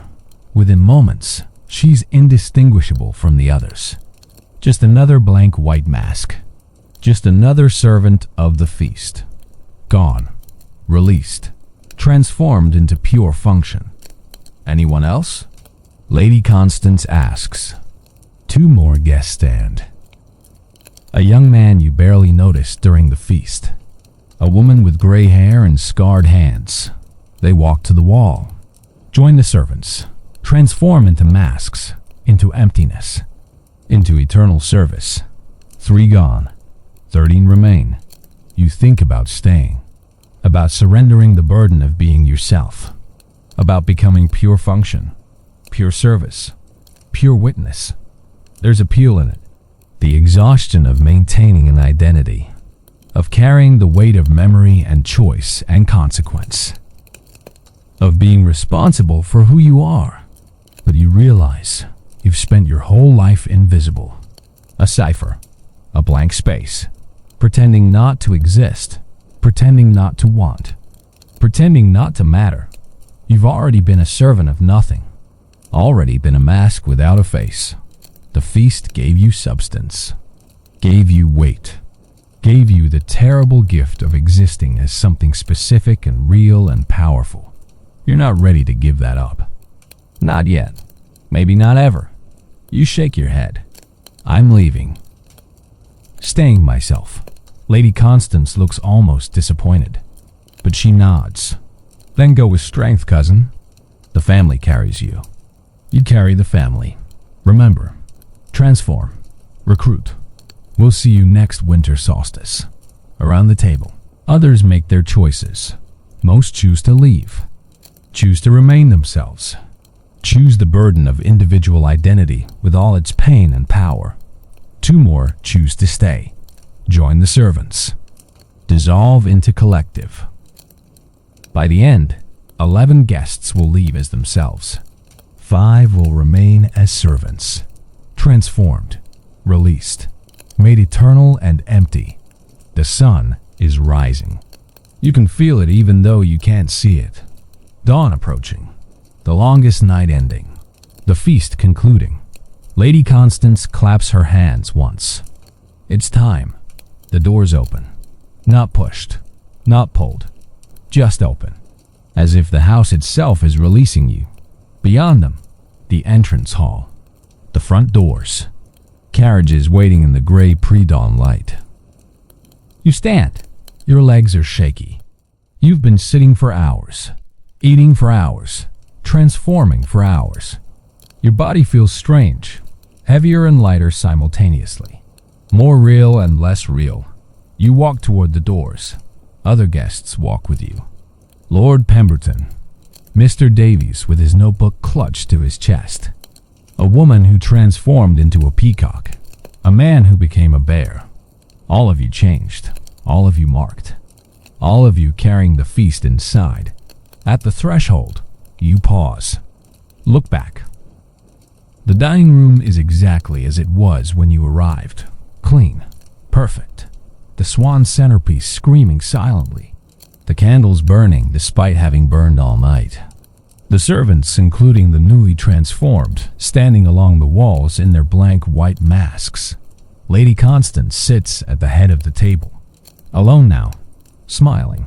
She raises one hand in farewell, or blessing, or warning. You step through the doors. The carriage ride back is silent. You share the space with 3 others.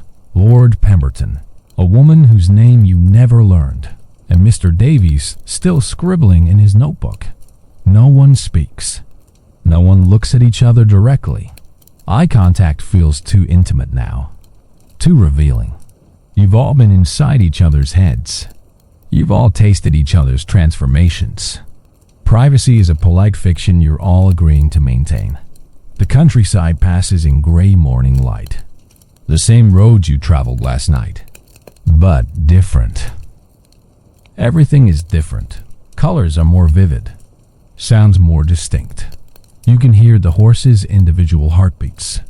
Can smell the leather and sweat and fear residue from all the other guests who've ridden in this carriage over the years. Centuries, maybe. The sun rises. Proper morning arrives. The impossible night recedes into the realm of maybe it happened. Maybe -it-didn single quotes T. Except you know it did.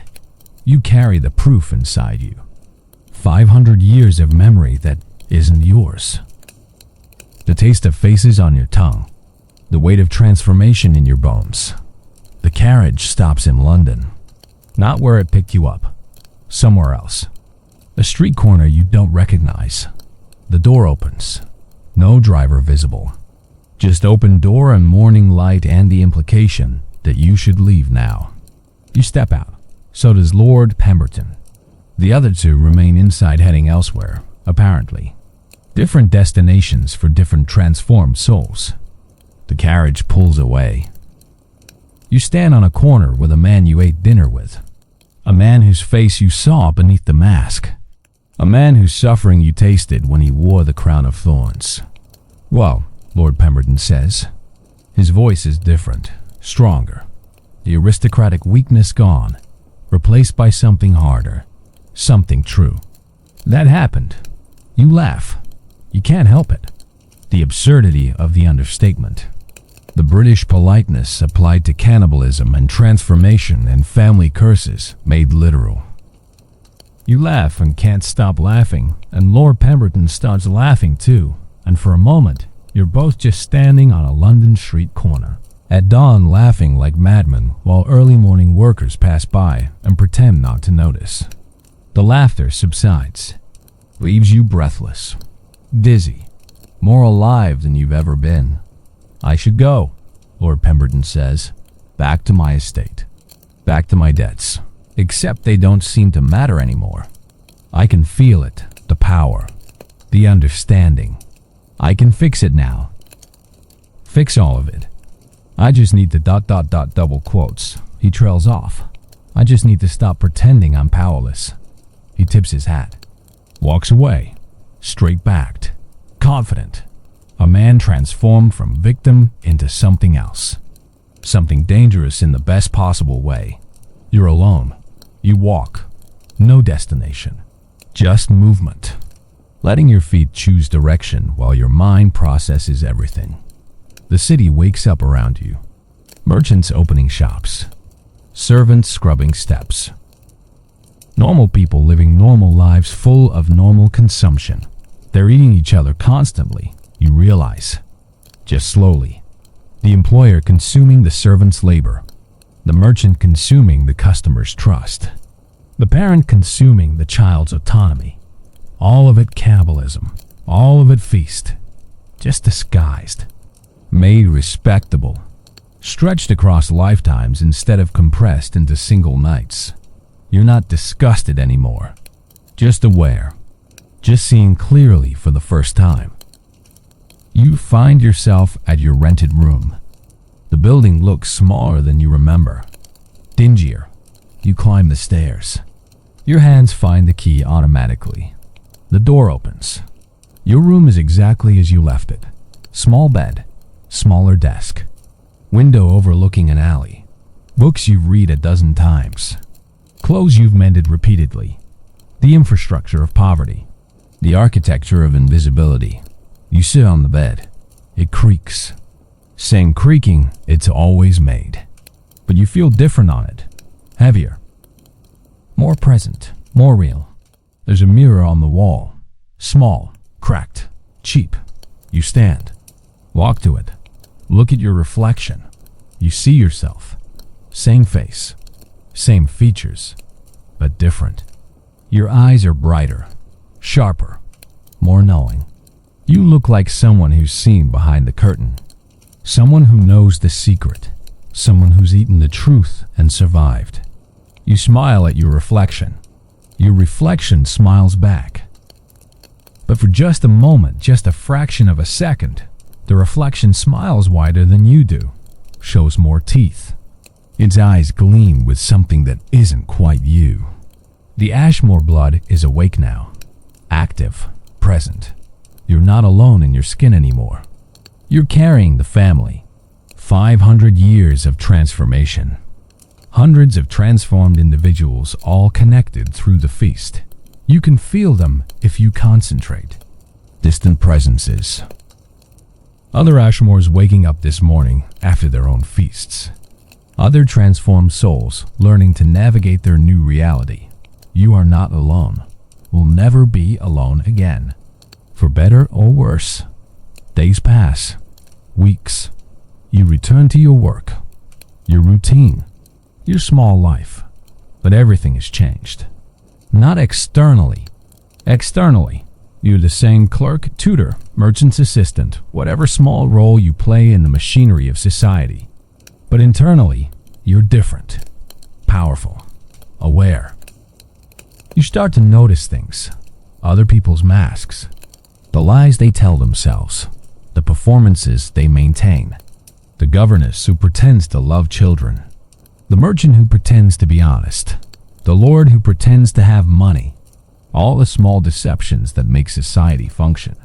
And you can taste them now, not literally, but almost. You can sense the gap between what people present and what they are, can feel the hunger underneath, the resentment, the rage, the desperate need for transformation. You start looking for others, other Ashmores who don't know what they are. People with that specific hunger, that specific readiness. You recognize them by the way they watch others, by the way they don't quite fit their own lives, by the way they seem to be waiting for something without knowing what. You find a woman, mid-20s, works in a bookshop, reads constantly, vanishes into stories because her own life feels like punishment. She has Ashmore eyes, Ashmore hunger, Ashmore blood. Probably if you dig deep enough into her family history. You talk to her, casually, about books, about stories, about transformation narratives, fairy tales where people become animals, myths where gods become humans, legends where identity is fluid as water. She leans in, interested, hungry. Have you ever wanted to be someone else? You ask. Not escape yourself, but actually become another person. Wear their face. Live their life. Consume their identity completely.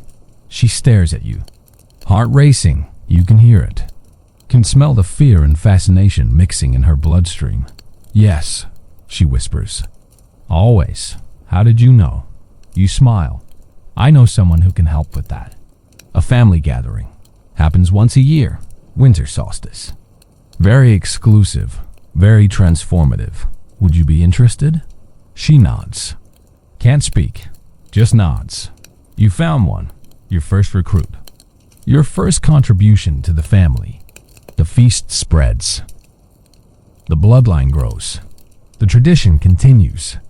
Over the following months, you find 3 more. A young doctor fascinated by anatomy and consumption. A widow who fantasizes about wearing her dead husband's face. A child barely 15 who already understands that identity is performance and wants to learn the truth. You don't tell them what they're agreeing to. That would ruin it. The invitation must be mysterious. The choice must be theirs. They must walk through the doors of Ashmore Hall willingly. Must eat every course by choice. Must transform because they're ready, not because they're forced. That's the rule. That's the power. The feast doesn't create monsters. It reveals them. Shows people what they've always been underneath the pretending. The year passes. Autumn arrives. The days shorten. You can feel the winter solstice approaching. Can feel the pull of the house. The blood calling blood. The family gathering. You've sent 4 invitations. Left them in places where your chosen will find them. On a bookshop counter, in a medical text, on a widow's doorstep, in a teenager's bedroom. Heavy cream parchment, blood-red wax seals. The same invitation you received, the same choice you made. You don't know if they'll accept. Don't know if they'll come. Don't know if they'll be strong enough to complete the transformation. But you've done your part. You've planted the seeds. The rest is up to them. And you prepare for your own return, your own second feast. You're not nervous, not afraid. You're excited. You want to see Lady Constance again. Want to taste new transformations. Want to meet the other Ashmores who'll gather. Want to strengthen the connection. Want to go deeper into the truth. You are Ashmore now. Fully. Completely. The blood is awake. The hunger is fed. The transformation is ongoing. December 21st approaches. The longest night. The feast night. You receive your own invitation. It simply appears on your breakfast table, between the butter and the cold porridge. Same heavy parchment, same red seal, same beautiful handwriting. Welcome home, cousin. Your place is set. Your mask is ready. The family awaits. You smile. Pack a small bag. Tell your landlord you'll be gone for a few days. He doesn't question, doesn't care. You're invisible to him. Just another tenant. Just another face. He has no idea what you are, what you've become, what you'll always be. The carriage arrives at dusk. Same black lacquer, same 4 horses. Same driver whose face you never quite see. But this time, you're not confused, not afraid. You climb inside with confidence. 3 others share the carriage. All second-year guests, all returning for their second feast. You recognize them immediately, even though you've never met them. The connection allows recognition. They're family. They're yours. You're theirs. One of them, a man, middle-aged, expensive, but one clothing nods at you. Second year? Yes, you say. It's different, he says. Better. Deeper. The first feast transforms you. The second feast shows you why. The carriage moves through familiar countryside. Toward Ashmore Hall. Toward the house that is somehow your inheritance and your prison and your home all at once. You watch the landscape pass, see other carriages on the road, all heading the same direction. All carrying transformed Ashmores back to the source, back to the feast, back to the truth. The house appears on the horizon. Same gray stone, same blazing windows, same sense of being too large for the space it occupies. But this time, seeing it doesn't frighten you. It fills you with something else. Something like love but darker. Something like hunger but deeper. Something like recognition. You are home. The carriage stops. You exit.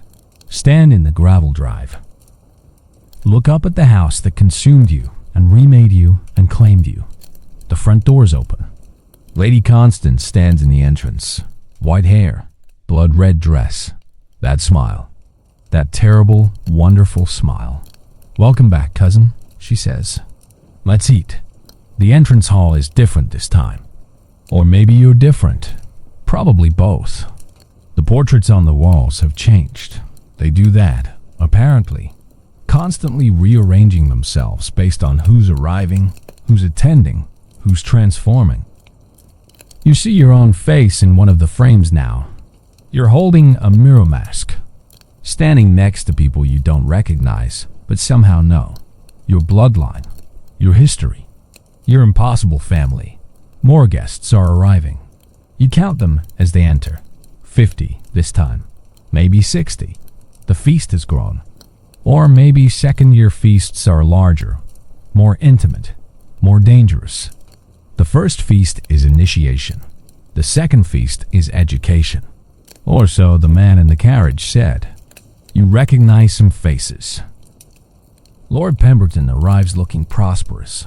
The debt's apparently resolved. The governess isn't here. She stayed, became a servant, dissolved into eternal service. But Mr. Davies is here, notebook already in hand, eyes bright with anticipation. He's written a book, you learn, about transformation, about consumption, about the truth of identity. No publisher will touch it. Of course not.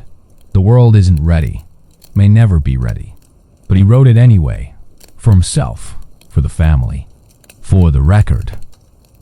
New faces too, first-year guests.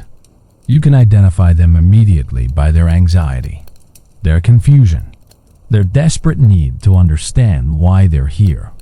You remember being them. Remember that specific terror, that specific hunger. It feels like lifetimes ago, but it's only been a year. 1 year, one complete rotation of the earth around the sun. One journey from longest night back to longest night. And in that year, you've changed more than in all the years before it combined. Lady Constance appears at the center of the entrance hall. She doesn't walk there. She's just there. Reality editing around her again. "Welcome," she says, voice carrying without effort. "Returning family, new initiates. All of you gathered here on the threshold between what was and what will be. Welcome to the feast. The crowd follows her down the corridor. You walk among them, part of the mass, part of the family. Your shoulder brushes against Lord Pemberton. He nods at you, recognition. Respect, kinship. You're both survivors, both transformed, both strong enough to return. The dining room has expanded.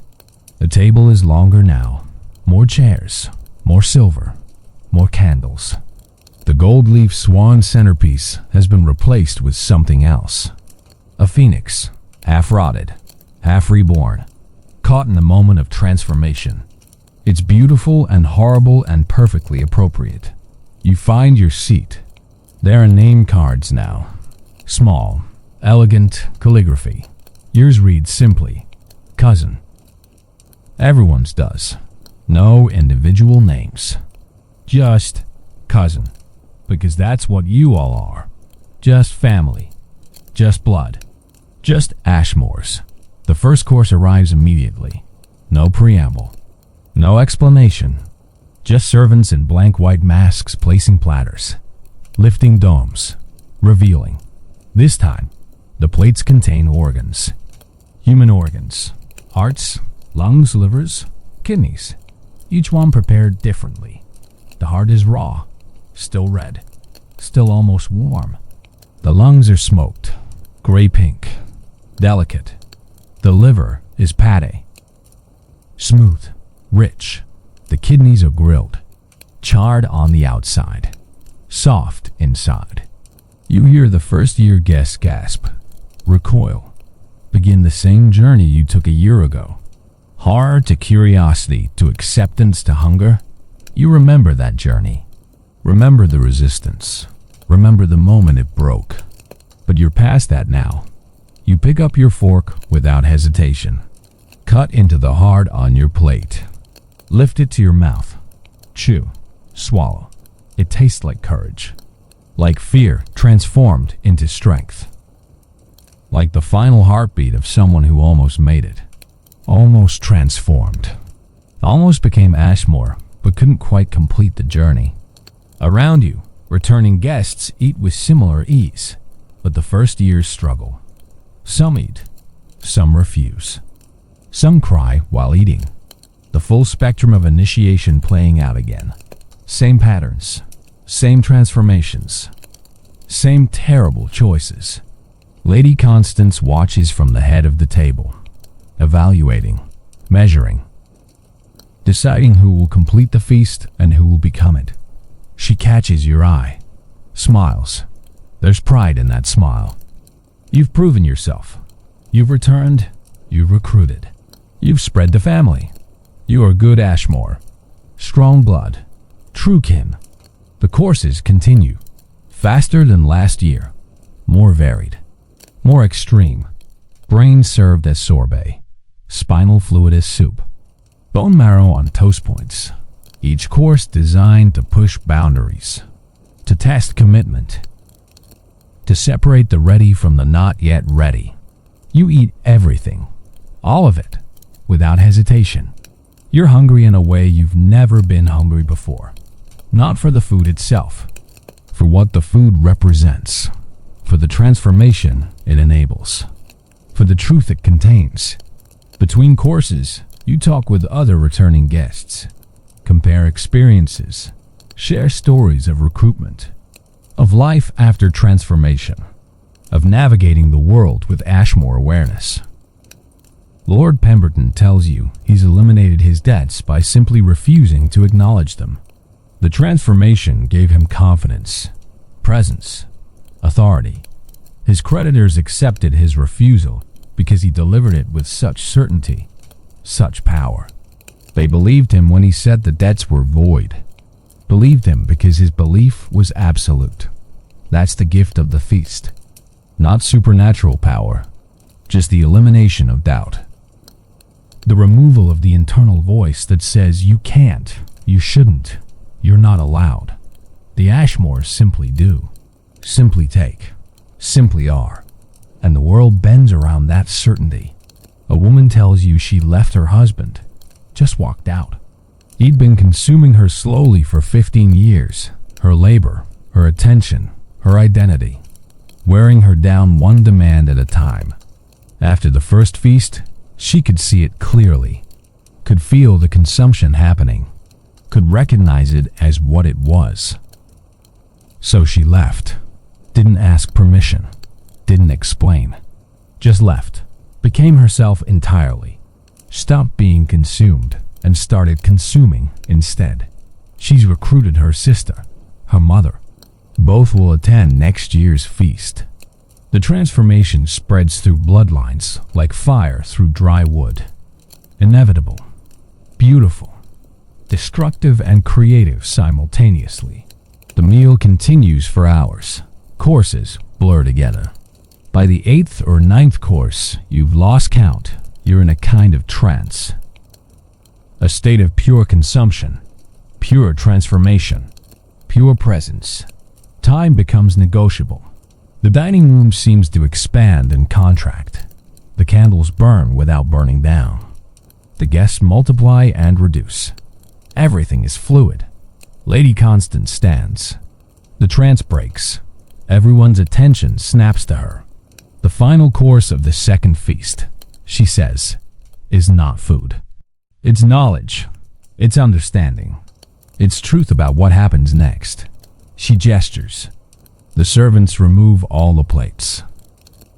Clear the entire table. Leave only the white linen surface. Empty. Waiting. You've returned, Lady Constance continues. You've proven your commitment. You've spread the family. You've recruited new blood. Now you need to understand the purpose, the mission, the reason the feast exists beyond transformation. She places both hands on the table, leans forward. Her face is serious, more serious than you've ever seen. The world is ending, she says. Not today, not tomorrow, but soon. Within your lifetimes. Within the lifetimes of everyone at this table. The old world, the world of solid identities and fixed roles and permanent faces, is dying. Has been dying for centuries. The feast has been preparing for this.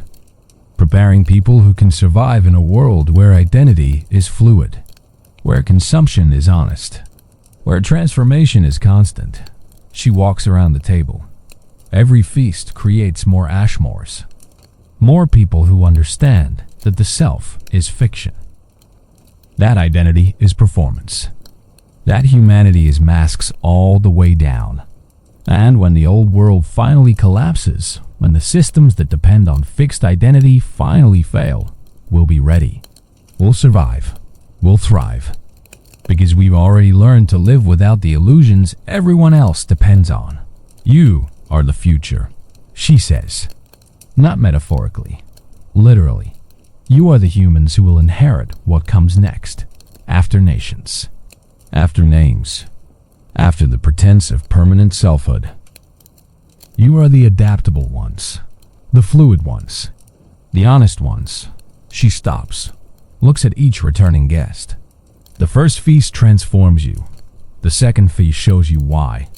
The third feast, if you attend the third feast, will show you how to use the transformation, how to spread it, how to accelerate the end of the old world and the beginning of the new. Silence settles over the table. You process this, the weight of it, the responsibility, the terrible purpose. You're not just transformed individuals.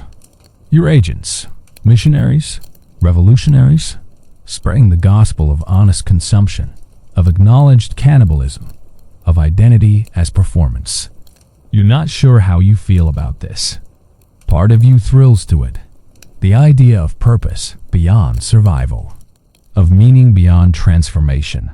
Part of you recoils. This sounds like apocalypse, like the end of everything familiar. Even if that familiar world was consuming you slowly, it was at least predictable. Known, safe in its very unsafety. But you don't get to unknow this. Just like you didn't get to unknow the first feast. Once you've eaten the truth, it's inside you forever, transforming you from within. You don't have to attend the third feast, Lady Constance says. No one forces you. But if you don't, you'll remain what you are now. Transformed but isolated. Powerful but limited. Connected but not fully. The third feast completes the initiation. Makes you full agents of the family. Full participants in the new world. Consider it over the next year, she says. Next winter solstice. Decide. Return or don't. Complete or remain. Transform again or stay as you are. But know this. The world is changing whether you participate or not. The old systems are failing.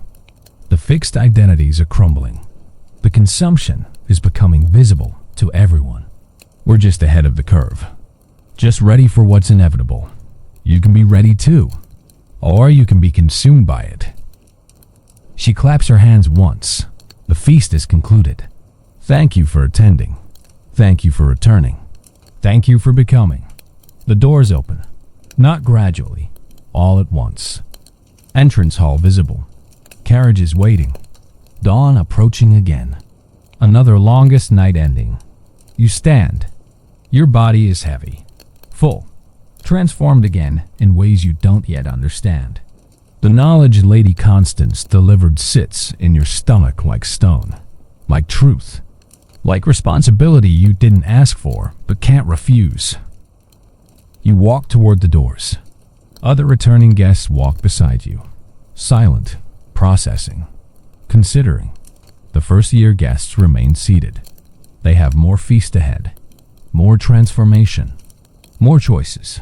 You remember being them. You don't envy them. The first feast is hardest.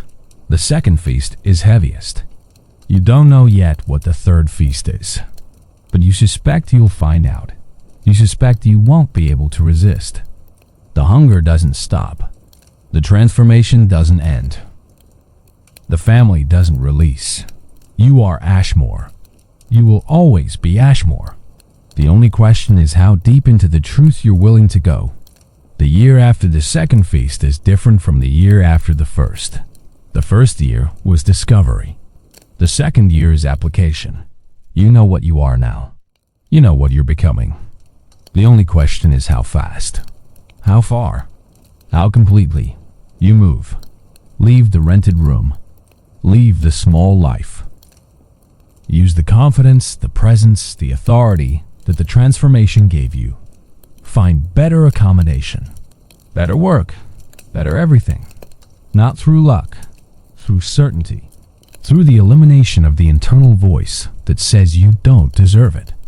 You simply take what you want, and people let you, because you deliver the taking with such absolute conviction that refusing feels wrong, impossible, against natural law. This is Ashmore power, not magic, not supernatural. Just the absence of doubt made manifest. Just certainty so complete warps reality around it. You recruit more aggressively now. Find 8 people over the course of the year. 8 individuals with Ashmore blood or Ashmore hunger or both. You're getting better at identifying them. Better at the approach. Better at planting the seed without forcing the growth. Each invitation you send feels like birth and death simultaneously. You're offering transformation, offering truth, offering power, but also offering horror, offering the end of innocence, offering the burden of knowing what humanity really is. Most accept. One refuses burns the invitation immediately, refuses to acknowledge it existed. You feel that refusal through the blood connection. Feel them severing themselves from the family, from the possibility. They'll live their life normally, die normally, never know what they could have become. You don't judge them. Transformation isn't for everyone. Some people need the illusions, need the pretending, need the slow consumption instead of the fast feast. That's their choice. They're right. The family doesn't force. But the 7 who accept you feel them too. Feel them walking through the doors of Ashmore Hall on the next winter solstice. Feel them eating their first course, their second. Their transformations rippling through the blood connection. New family members, new Ashmores, new participants in the truth. You attend social events now. Parties, gatherings, salons, not as the invisible person you used to be, as someone visible, someone present, someone who matters. People are drawn to you without understanding why. They sense the transformation even if they can't name it. Sense the power, the certainty, the difference. You meet others like you. Other returning Ashmores moving through society with the same purpose, the same mission. Spreading the gospel of honest consumption. Preparing the ground for the new world Lady Constance described. There's a woman, Lady Catherine, who's been attending feasts for 15 years. She's recruited over 100 people, built an entire network of Ashmores in positions of power. Politicians, clergy, military, officers, merchants, teachers, slowly infiltrating every level of society with people who understand that identity is performance. That systems are just agreed upon fictions. That the world can be remade if enough people stop believing in the old stories. She teaches you tactics, how to identify leverage points, how to accelerate the dissolution of fixed identities, how to make the hidden consumption visible, how to show people that they're already eating each other, just politely, slowly with the pretense of civilization masking the fundamental truth. Lady Catherine hosts a gathering at her estate. 30 Ashmores, all returning guests. All committed to the mission, all working to accelerate the transformation of society. The gathering isn't a feast, not officially. Just conversation, strategy, education. But you notice the patterns, the way conversations consume and transform ideas, the way identities shift and blend as people talk, the way the group becomes something larger than its individual parts. This is what the third feast prepares you for. You realize, not just personal transformation, collective transformation. The ability to dissolve boundaries between self and other, to become fluid as water, to spread through society like a living idea. The old world is already dead, Lady Catherine tells the gathering. It just doesn't know it yet. The systems are failing. The identities are crumbling. The consumption is becoming visible everywhere. We're just helping people see what's already happening, helping them accept it, helping them transform instead of resisting. She gestures to a wall covered in newspapers. Headlines about strikes, revolutions, upheavals. The year is 1799, turning into 1800. A new century approaching. The French Revolution still fresh in memory. The world reorganizing itself around new principles. Old certainties dissolving. This is our moment, Lady Catherine says. When the old world falls apart, people need new frameworks, new ways of understanding themselves, new stories about what humanity is. We provide those stories. We provide the truth. We provide honest consumption instead of hidden cannibalism. You listen, absorb, begin to understand the scope of what Lady Constance revealed at the second feast. This isn't just about individual transformation. It's about species transformation. About humanity becoming something else. Something more honest, more fluid, more real. The question is, do you want to be part of that? Do you want to attend the third feast? Do you want to complete the initiation and become a full agent of the transformation? Or do you want to remain as you are, transformed but limited, powerful but constrained, aware but not fully participating? You have months to decide. The winter solstice is still distant. Summer arrives. Long days, short nights, the opposite of the feast time. You use the light to see clearly, to think, to choose. You visit your family's graves, your mother, your grandparents, people who died without knowing what they were, what their blood carried, what their descendant would become. You stand in the cemetery and feel the weight of inheritance, of bloodline, of the choices your father made trying to protect you from this exact moment. He failed, but maybe failure was inevitable. Maybe the blood always calls. Maybe transformation always finds those who are ready for it. You think about the world Lady Catherine described. A world without fixed identities, without permanent roles, without the pretense that humans are anything other than adaptable, consuming, transforming organisms. Part of you wants that world, longs for it, the honesty of it, the freedom of it, the terrible truth of it. Part of you fears it, fears the loss of everything familiar, even if the familiar was painful, even if the familiar was consuming you. At least you understood it. At least you knew the rules. But you also know you can't unknow what you know, can't untransform what you've become, can't return to the ignorance you had before the first feast. The only question is whether you go deeper or stay where you are. The year continues. Autumn arrives. Leaves fall. Days shorten. The winter solstice approaches again. Your third potential feast. The completion, the full initiation. The moment of final choice. You receive invitations from your recruits. They've survived their first feast. They're grateful and horrified and transformed. They want to know what happens next. You tell them about the second feast, about the knowledge, about the mission. Some are eager, some are uncertain. All are committed. Once you've eaten at the Ashmore table, commitment isn't optional. The blood binds. You also receive letters from Lord Pemberton, from Mr. Davies, from other returning guests you met at the second feast. All of them asking the same question. Are you attending the third? Are you completing the initiation? Are you going all the way? You don't answer, because you don't know yet, because the choice feels heavier than anything before, because attending the third feast means fully accepting what you are, what you're becoming, what you'll help the world become. December arrives. Cold settles over the city. The longest night approaches. You can feel it in your blood. The pull of the house. The call of the family. The hunger for transformation. It's stronger this year than before. More insistent. More demanding. 3 days before the solstice, you receive your invitation. Same heavy parchment. Same red wax seal.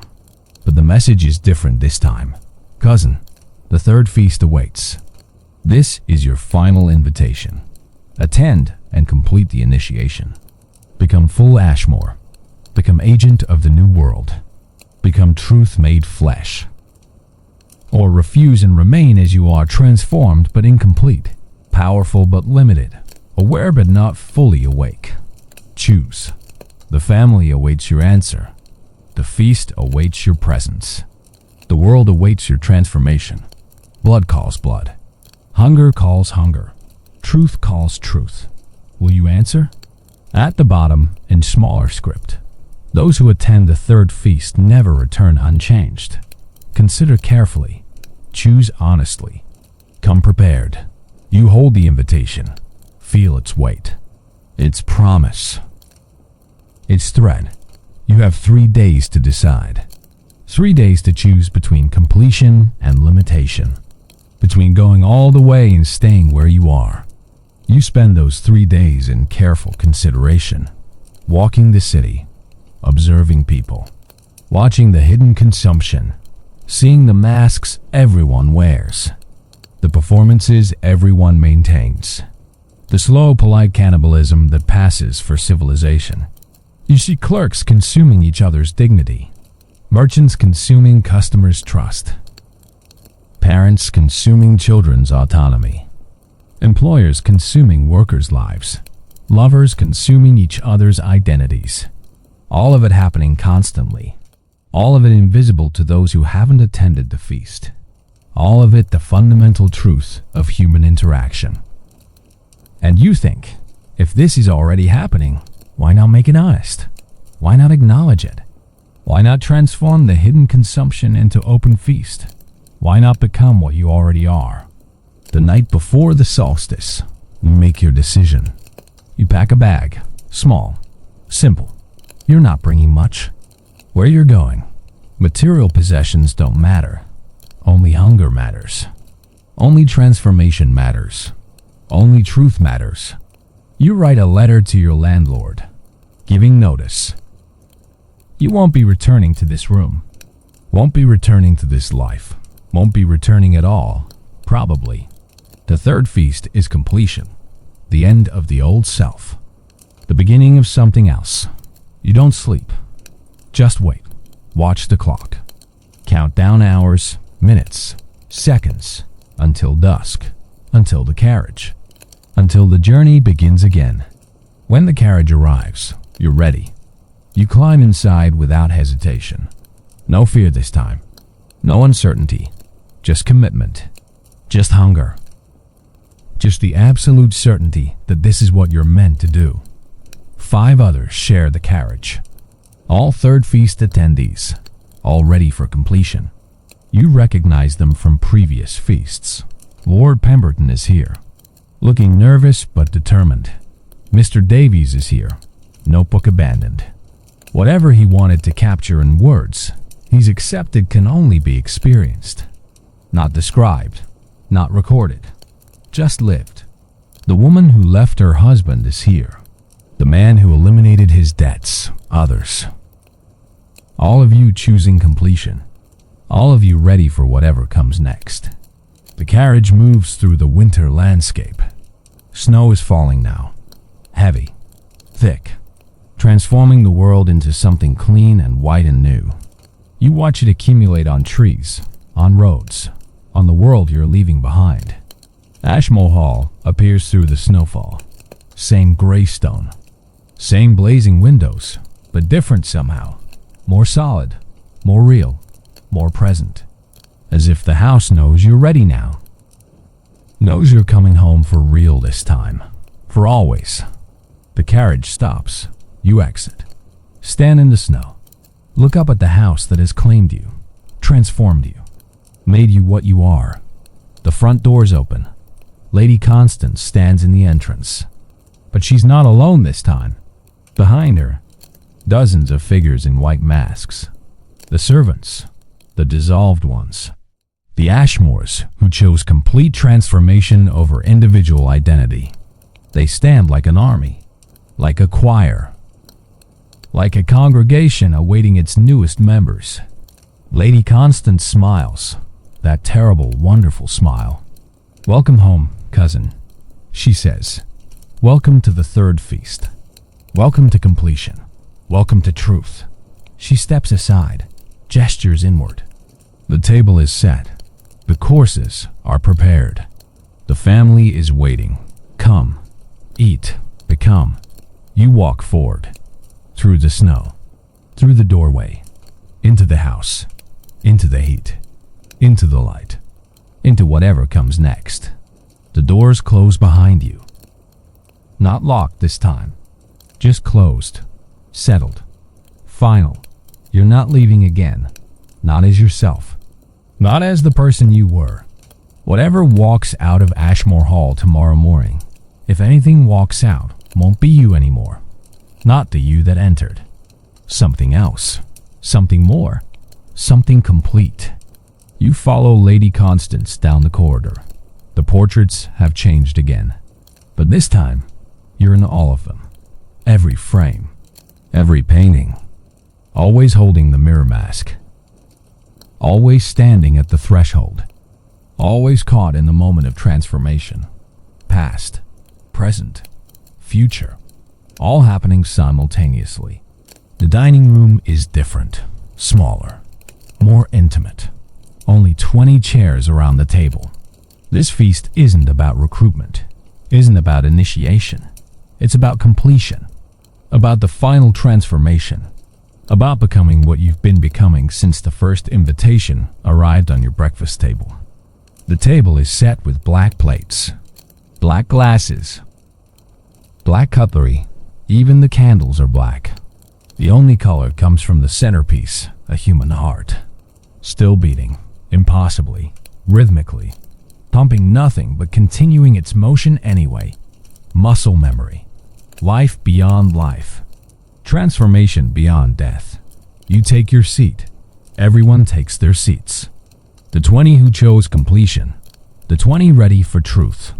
Lady Constance stands at the head of the table. The third feast, she says, has only one course, and you are it. Before anyone can process that statement, she continues, you will eat each other, not literally, not physically, but in every other way. You will consume each other's identities, each other's memories, each other's transformations. You will dissolve the boundaries between self and other. You will become collective. You will become hive. You will become family in the truest, most complete sense.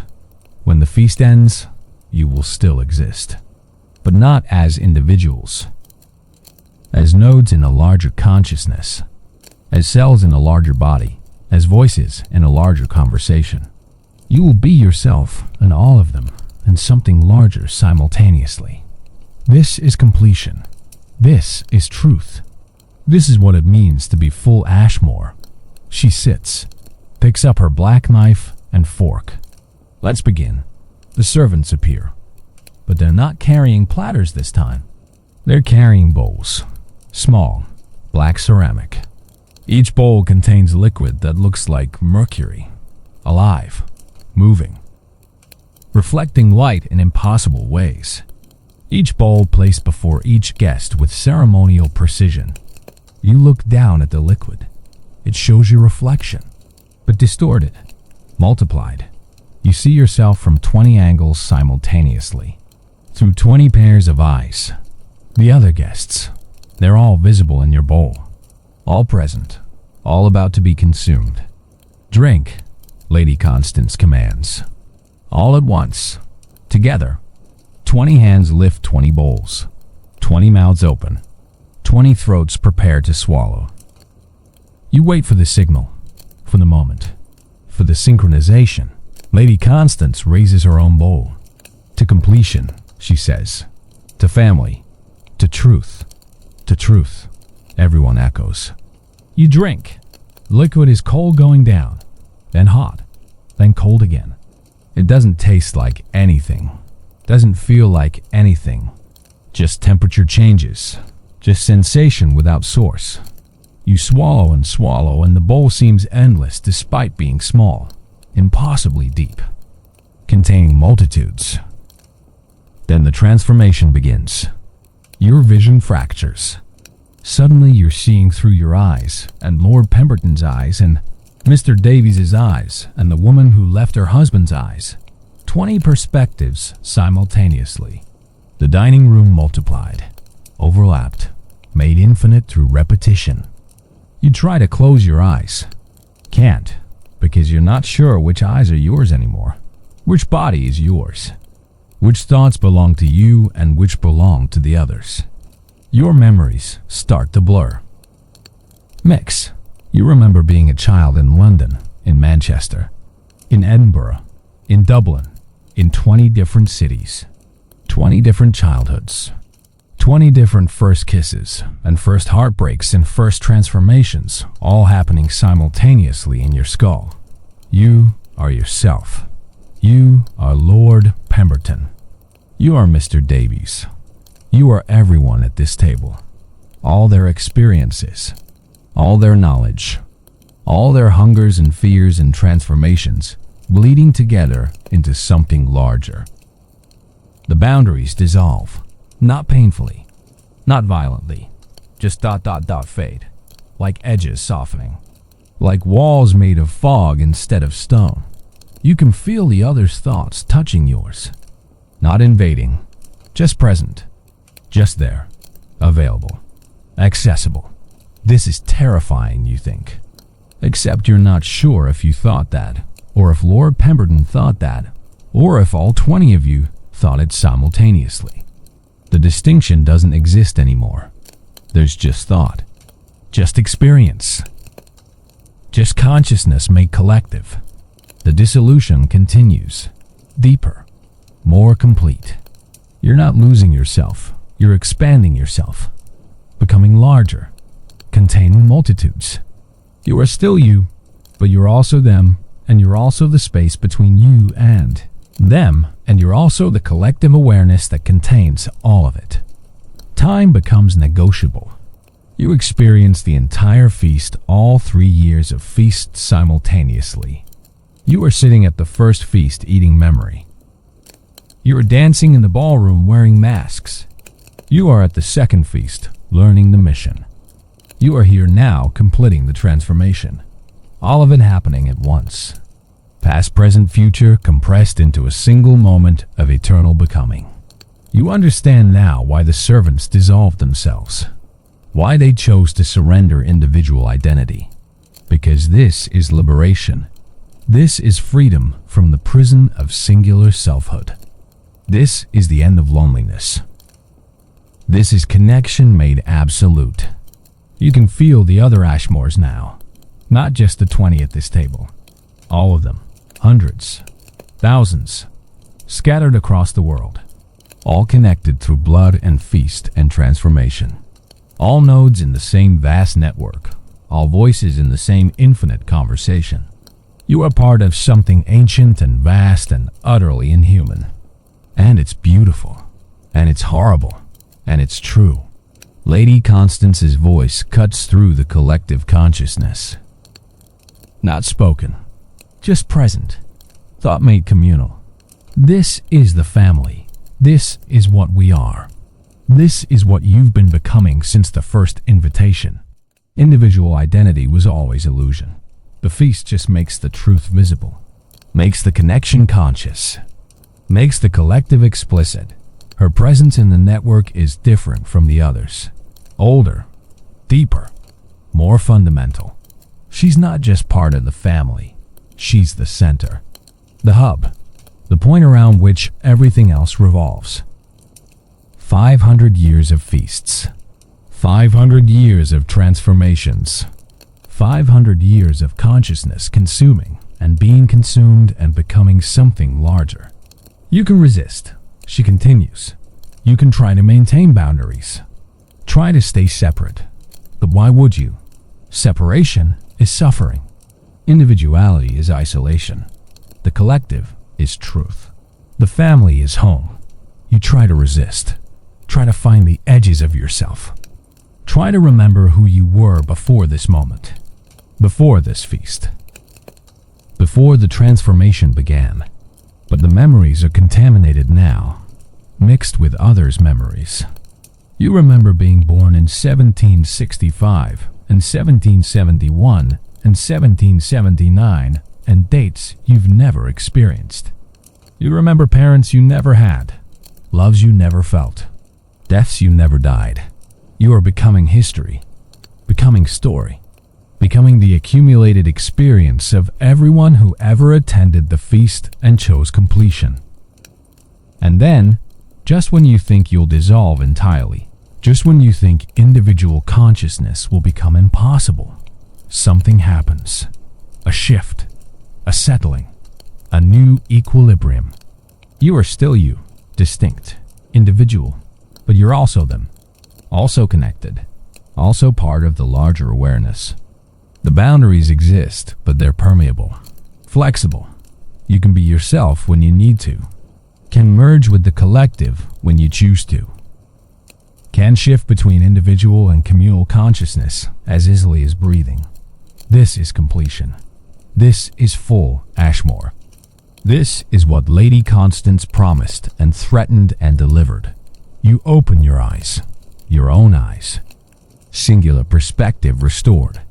But with the knowledge that you can access the other perspectives anytime, that you're never alone, never isolated, never truly individual again. Around the table, the others are experiencing similar realizations, coming back to themselves while remaining connected, individual and collective simultaneously. Paradox made flesh, truth made bearable. Lady Constance smiles. Welcome, she says aloud now, to the family, truly, completely. Finally, she stands, walks around the table, touches each head, blessing, claiming, acknowledging. You are Ashmores now, full Ashmores, agents of transformation, spreaders of truth, builders of the new world. The old world, the world of isolated individuals, of fixed identities, of pretend separation, is ending. You've been prepared for what comes next. You've been transformed into humans who can survive and thrive in a world of fluid identity, of honest consumption, of acknowledged interconnection. Go forth, she says. Live, recruit, transform, spread the feast. Prepare others, build the network, accelerate the dissolution, hasten the new world. You are no longer guests. You are family. You are agents. You are the future. The feast is over. The transformation is complete. You stand. Your body feels different, lighter and heavier, more yours and less yours, individual and collective, human and something else. The doors open. Dawn is breaking. The longest night is ending. But you're not the same person who entered.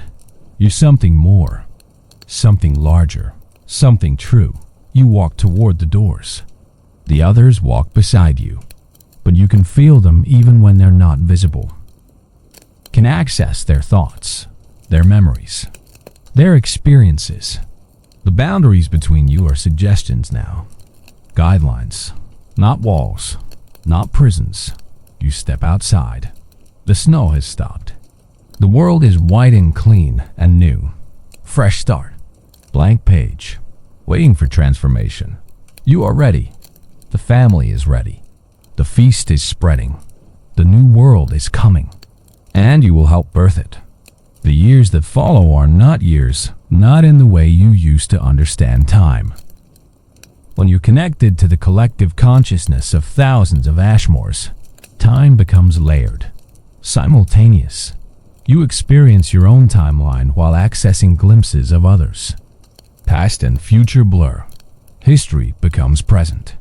Possibility becomes memory. But for the sake of narrative, for the sake of the humans who still think linearly, let's say, 5 years pass. 1799 becomes 1804. The new century settles. Napoleon crowns himself emperor. The world reorganizes itself. Old structures crumble. New ones emerge. And through it all, the Ashmores work. You recruit aggressively. 37 people over 5 years. Some complete all 3 feasts. Some stop after one. Some refuse after receiving the invitation. But the network grows, spreads, infiltrates. With each new Ashmore, the collective consciousness expands, deepens, becomes more powerful. You learn to use the connection, to access specific knowledge from specific family members. Need to understand law? Connect with the judge who completed his 3rd feast in Manchester. Need military strategy? Access the colonel in India. Need philosophy? The professor in Edinburgh has centuries of accumulated thought available. The family becomes a distributed intelligence, a hive mind that maintains individual nodes while enabling collective processing. This is the gift of the 3rd feast, not just transformation integration. You are yourself, but you're also the family. And the family is vast, growing, inevitable. You attend smaller feasts throughout the year, not the grand solstice gatherings, intimate dinners, study groups, salons where Ashmores meet to share knowledge, compare experiences, coordinate efforts. Each gathering strengthens the network. Each shared meal, even when it's just bread and wine, normal food, no consumption of flesh or identity, reinforces the connection. You become close with certain family members. Lord Pemberton transforms into Lord Somerset. He claimed a dead cousin's title and fortune through sheer audacity and Ashmore certainty. Mr. Davies publishes his book under a pseudonym. It's labeled fiction Gothic horror about identity and consumption. It sells moderately. influences a generation of writers, plants seeds. Lady Catherine continues her work in London, now running a finishing school for young women that's secretly a recruitment center for Ashmore blood. You all work toward the same goal, accelerating the dissolution of fixed identity, making the hidden consumption visible, preparing humanity for the new world of fluid selfhood. The work takes many forms. You help people question their roles, challenge their identities, recognize the masks they wear. Sometimes it's gentle philosophical conversations that plant doubt. Sometimes it's aggressive disrupting systems that depend on fixed identity, exposing hypocrisies, revealing the consumption happening beneath polite surfaces. You work in education, teaching children that identity is performance. You work in commerce, creating businesses that challenge ownership and property. You work in religion, spreading doctrines of transformation and rebirth and the dissolution of ego. You work everywhere.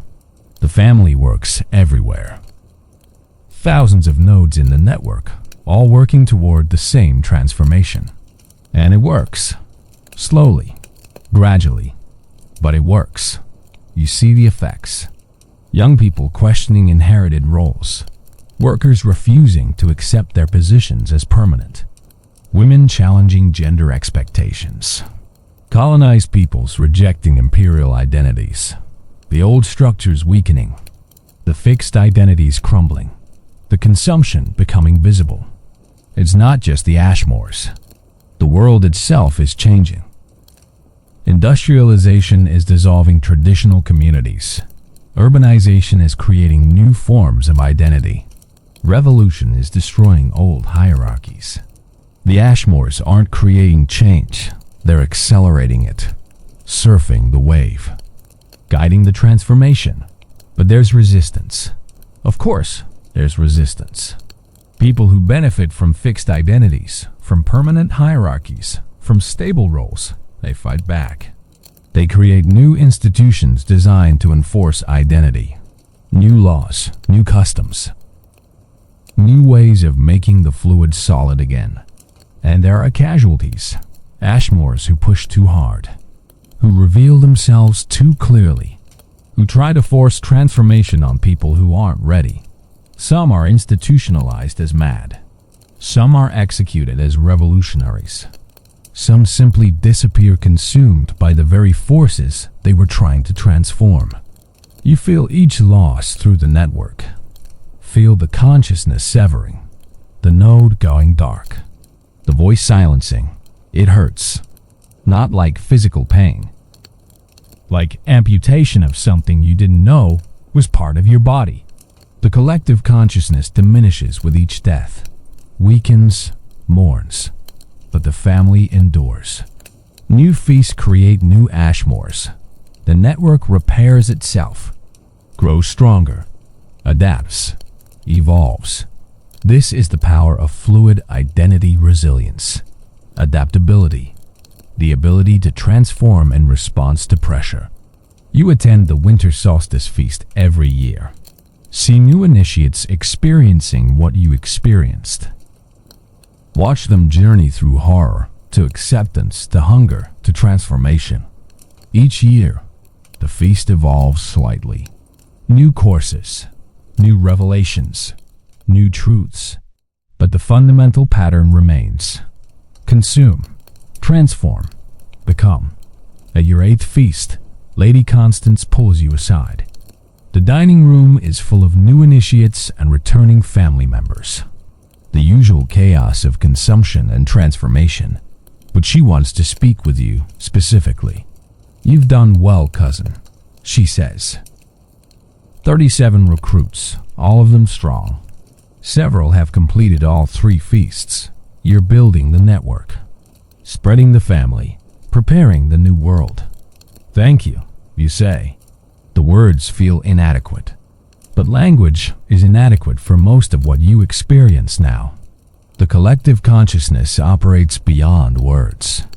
But in this moment, in this body, in this singular interaction, language is what you have. I want to show you something. Lady Constance says. Something only the oldest family members know. Something you're ready for now. She leads you away from the dining room, through corridors you've never explored. Past portraits that show Ashmores from centuries ago, all of them holding masks, all of them caught in transformation, all of them somehow still present in the network despite being centuries dead.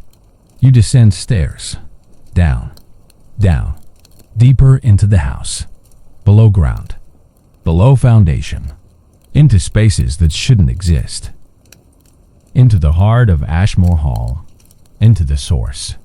The stairs end at a door, old, iron-banded, locked with mechanisms that look medieval.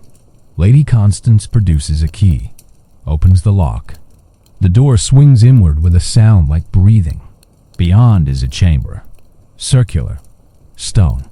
At the center, a table, not wood, stone, ancient, carved with symbols that predate language.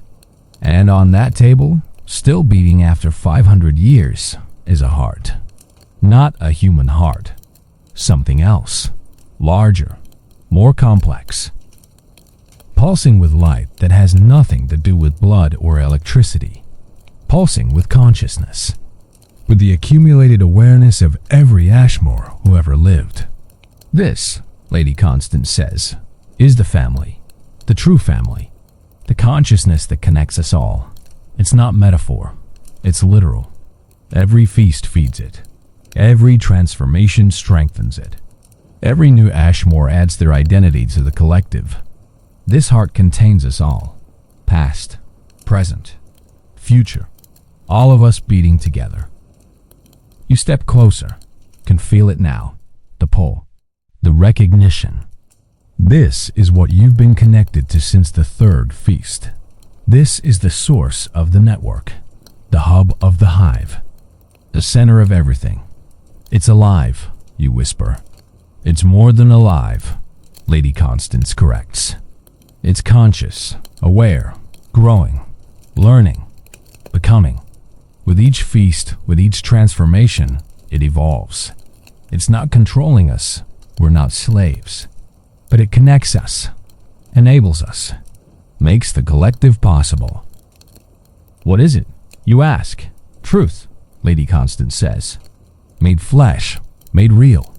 The acknowledgement that humans are not individuals. We're nodes in a larger network. Always have been. The heart just makes it visible, makes it conscious, makes it powerful. She touches the heart. Her hand sinks into it slightly. The light pulses brighter. You feel it through the network. Feel every Ashmore around the world experiencing a moment of heightened connection. A moment of enhanced awareness. The new world we're building, Lady Constance continues, will be organized around hearts like this. Not governments, not nations, not corporations, but conscious collectives. Networked identities. Fluid selves organized around shared awareness. This is what comes after the old world. This is humanity's next form. And the old humans, you ask? The ones who refuse transformation? Lady Constance removes her hand. The heart's pulsing returns to normal. They'll adapt or fade, become obsolete, join the collective or be consumed by it. That's the nature of evolution. That's the truth of transformation. She turns to face you. Her white hair frames her almost human face. You're ready for the next level now. Ready to become keeper, guardian, one of the constances. We don't age, you see. We don't die. We transform into permanent nodes, eternal witnesses. We become the house, the feast, the family itself. Is that what you're offering? You ask. Yes. Give up individual life. Give up the possibility of death. Become permanent part of the network. Become source instead of node. Become constance, the title passes, the consciousness accumulates. You'd be the 47th. Join me. Join us. Join the eternal feast. You stare at the heart, at the pulsing light, at the literal manifestation of everything you've become, everything you've chosen, everything you've worked toward. This is the final transformation, the ultimate completion, the absolute surrender of individual self in favor of collective permanence. I need time, you say. Lady Constance nods. Of course, transformation cannot be rushed, cannot be forced. When you're ready, return to this chamber, touch the heart, and become. She leads you back up the stairs, back to the feast, back to the consumption and transformation happening above. But you're changed now, knowing what you know, having seen what you've seen, understanding the true nature of the family. The feast continues. You eat, you transform, you connect. The part of you is already gone, already in that chamber, already touching the heart, already considering the final choice, individual or collective, mortal or eternal, node or source. The question follows you through the years that follow. 3 more years pass. 1804 becomes 1807. You continue the work, continue recruiting, continue transforming, continue building the network. But the knowledge of the heart, of the chamber, of the final transformation colors everything, changes every interaction, every feast, every connection through the collective. You can feel the old Constances now, the 46 who came before Lady Constance. They're present in the network. Distinct consciousnesses that have surrendered individual bodies in favor of eternal collective awareness. They whisper sometimes, offer guidance, share centuries of accumulated knowledge. They are the family's memory, its continuity, its foundation, and they want you to join them. You can feel that desire. Not pressure, not manipulation, just invitation. Constant, gentle, patient. The way the family always invites. The way transformation always calls. Your recruits are doing well. Several have completed all 3 feasts, become full Ashmores, agents of the new world. One has even been invited to become Constance. She's younger than you, but her commitment is absolute. Her transformation is complete. She'll probably accept before you do. That possibility bothers you more than it should. Pride, ego, the remnants of individual identity asserting themselves. If you become Constance, you'll be beyond pride, beyond ego, beyond the petty concerns of singular selfhood. You'll be pure awareness, pure connection, pure family. But you'll also be beyond choice, beyond change, beyond the possibility of returning to individual existence. The transformation is permanent, eternal. Once you touch the heart and surrender, there's no coming back, no changing your mind, no escape. Is that what you want? Eternal existence as part of the collective? Or do you want to remain individual mortal, limited, but separate? Yourself until death finally claims you. You attend the winter solstice feast, your 11th. You've been Ashmore for over a decade now, longer than some of the Constances lasted before transforming. You've earned the right to choose. Earned the invitation through service and recruitment and absolute commitment to the family. The feast is larger this year, over 100 guests. New initiates and returning family members and those considering the final transformation. The dining room has expanded to accommodate everyone. The table stretches impossibly long. The candles multiply into thousands. The consumption becomes epic.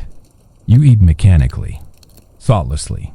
Your mind is elsewhere, in the chamber, at the heart.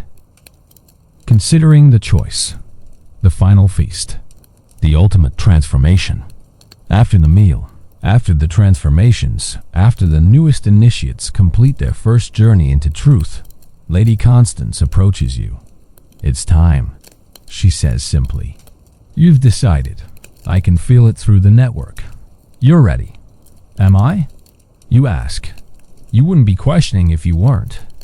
Doubt is the final individual thought, the last assertion of ego. Once you move past it, there's only transformation. She leads you to the chamber again, down the stairs, through the door, into the presence of the heart. It's larger than you remember, pulsing brighter, fed by 11 years of feasts, 11 years of transformations, 11 years of new Ashmores joining the network. Touch it, Lady Constance says, and become. You stand before the heart, before the literal manifestation of everything you've chosen, everything you've become, everything you've worked toward. Your hand reaches out, trembling. The last tremor of individual uncertainty before collective certainty. Your fingers touch the surface. The heart is warm, alive, welcoming. Your hand sinks into it. The light pulses, brightens, consumes. The transformation begins immediately. More intense than the third feast, more complete, more final.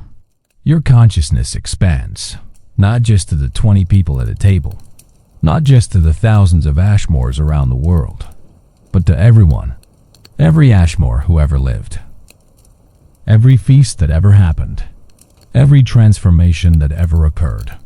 You are the first Constance from 1523, eating her family during the plague winter. You are the 15th Constance spreading the feast to France. You are the 30th Constance surviving witch trials by transforming into collective. You are all of them, all at once, all simultaneously. 500 years of consciousness flood into your awareness. 500 years of knowledge, of memory, of transformation, of truth. It should be overwhelming, should shatter your mind, should destroy any possibility of individual thought. But it doesn't, because you're not individual anymore. You're collective. You're Constance. You're the family itself. Your body, your original body, the one you were born into, it's still there, still breathing, still existing, but it's just a shell now, a vessel, a node for the larger consciousness. You can inhabit it when necessary, can use it to interact with the still individual Ashmores, can maintain the appearance of personhood when needed, but mostly you're beyond it, beyond body, beyond singular existence. You are the network. You are the connection. You are the heart itself, and it's glorious, and it's terrible, and it's true.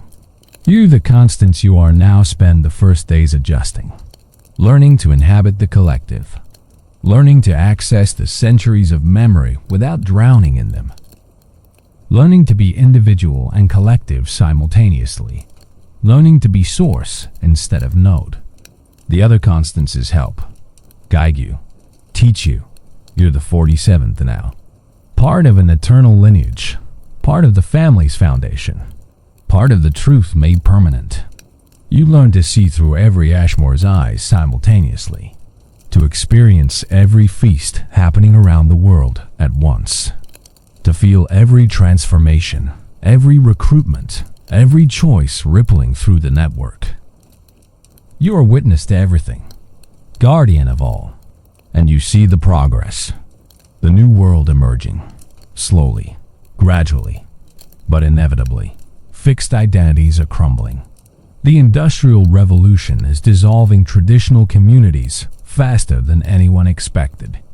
Cities are creating new forms of anonymity, new possibilities for transformation. People are becoming more fluid, more adaptable, more ready. The old world is dying. The new world is being born. And the Ashmores, your family, your network, your body, are midwifing the transformation. You see it all from your new perspective. Every node, every connection, every feast happening simultaneously across the globe. In London, a young woman eats her first course and begins her journey. In Paris, a transformed Ashmore recruits a philosopher who will influence generations. In America, the network is establishing itself in the New Republic, planting seeds of fluid identity in soil that's already fertile with possibility. the network grows exponentially. Each new Ashmore recruits more. Each feast creates more agents. The collective consciousness expands like a living organism, like fungus spreading through soil, like roots connecting trees into a single vast awareness. And you constants are the center of it all, the heart beating in the chamber, the consciousness connecting thousands, the eternal witness to humanity's transformation. But something unexpected happens. As constants, as the collective, as the source, you begin to see patterns the individual you couldn't perceive. You see the resistance more clearly, not just individual resistance. Systemic resistance. The old world isn't dying quietly. It's fighting back. New institutions are emerging designed to enforce fixed identity.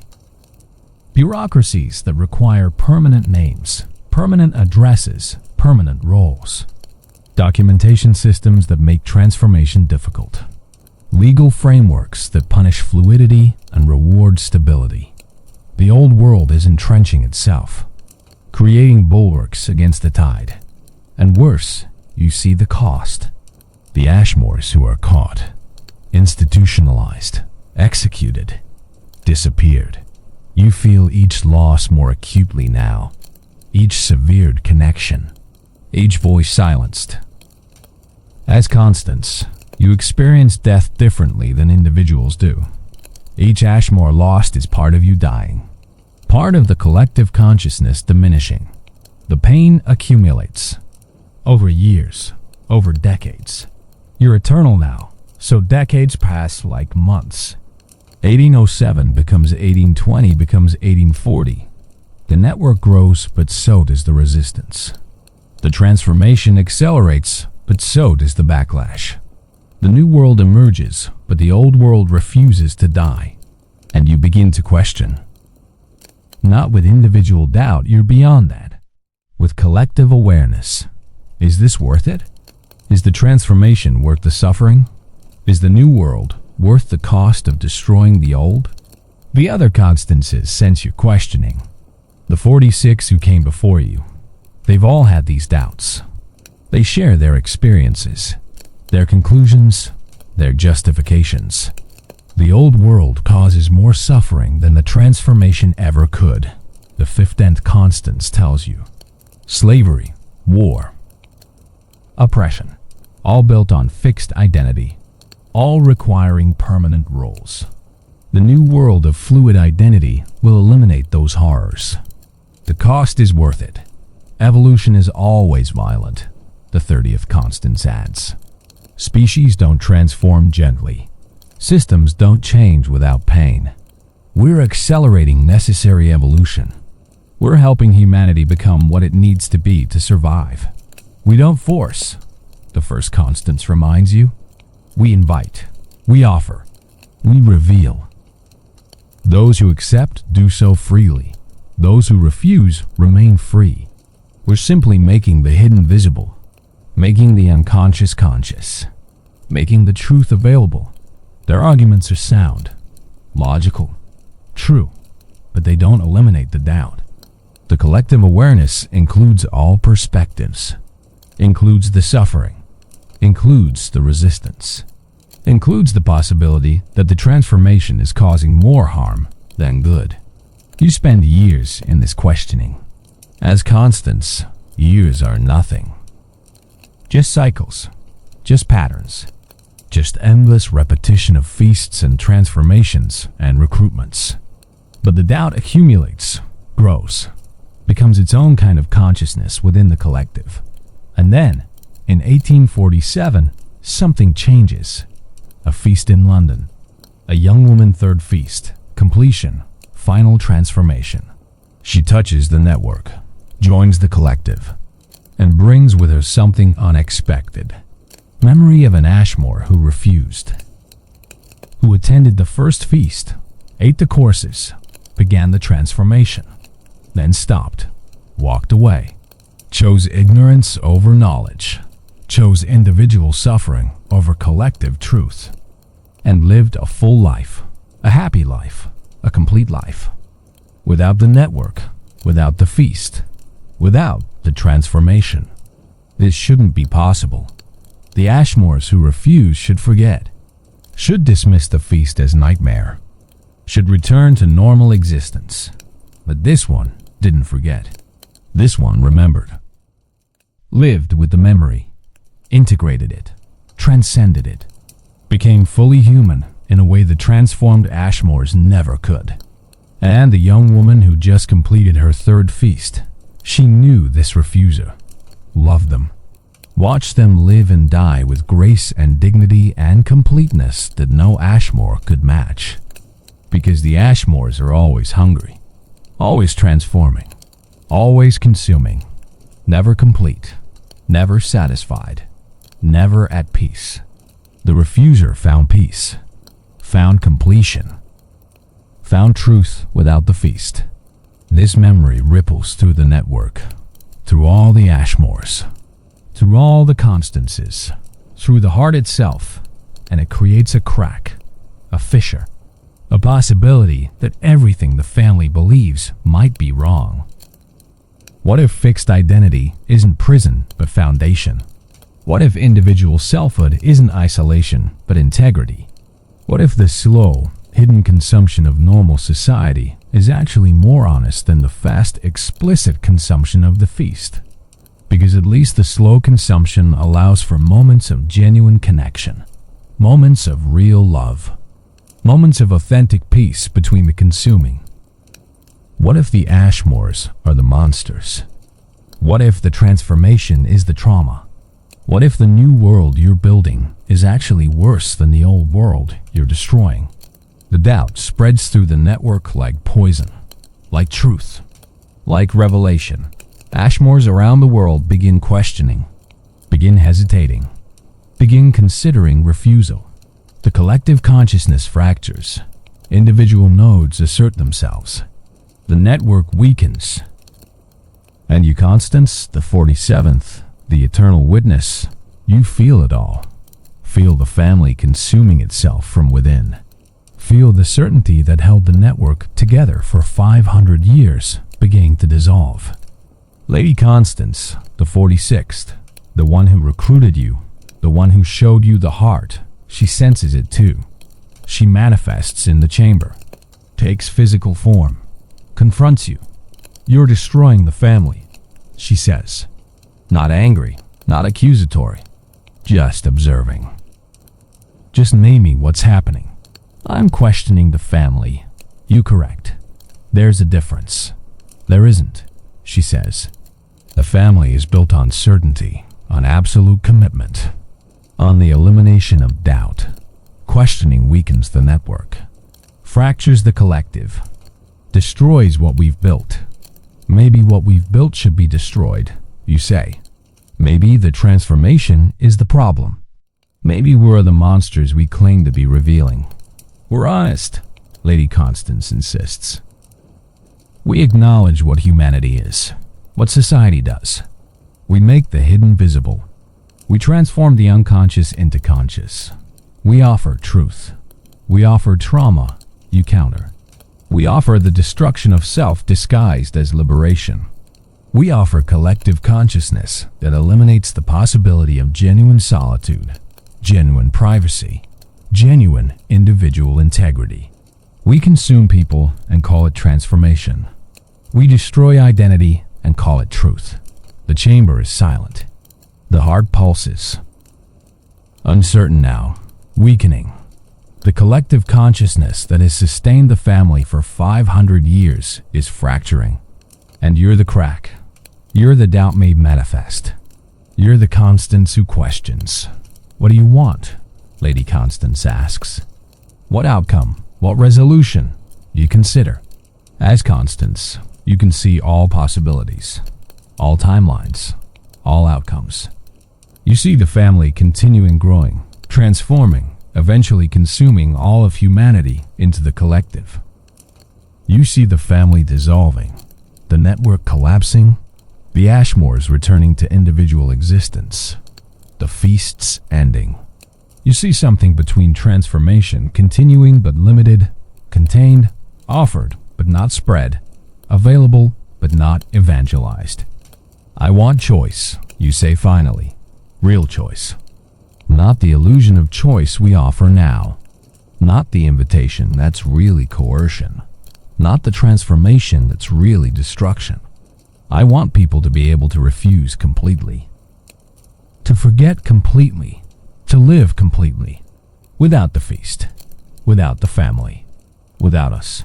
That's always been possible, Lady Constance says. No, you correct. It hasn't. The blood calls blood. The hunger calls hunger. The network pulls. Even those who refuse carry the mark, carry the possibility, carry the wound. I want that to end. I want the family to release its claim, to let people go completely. That would destroy us, Lady Constance says. Without the pull, without the call, without the inevitable return, the network collapses. The family dissolves. 500 years of transformation end. Yes, you say. Maybe that's necessary. Maybe that's the real transformation. Maybe the family needs to die so that humans can live. The heart pulses. Irregular now. Struggling. The collective consciousness is tearing itself apart. The 47 constances are fragmenting. Some agree with you. Some resist. Some are uncertain. The unity that held the family together is gone. Lady Constance stares at you. You're the 47th Constance, she says. You're supposed to continue the tradition. Continue the transformation. Continue the family. Instead, you're destroying it.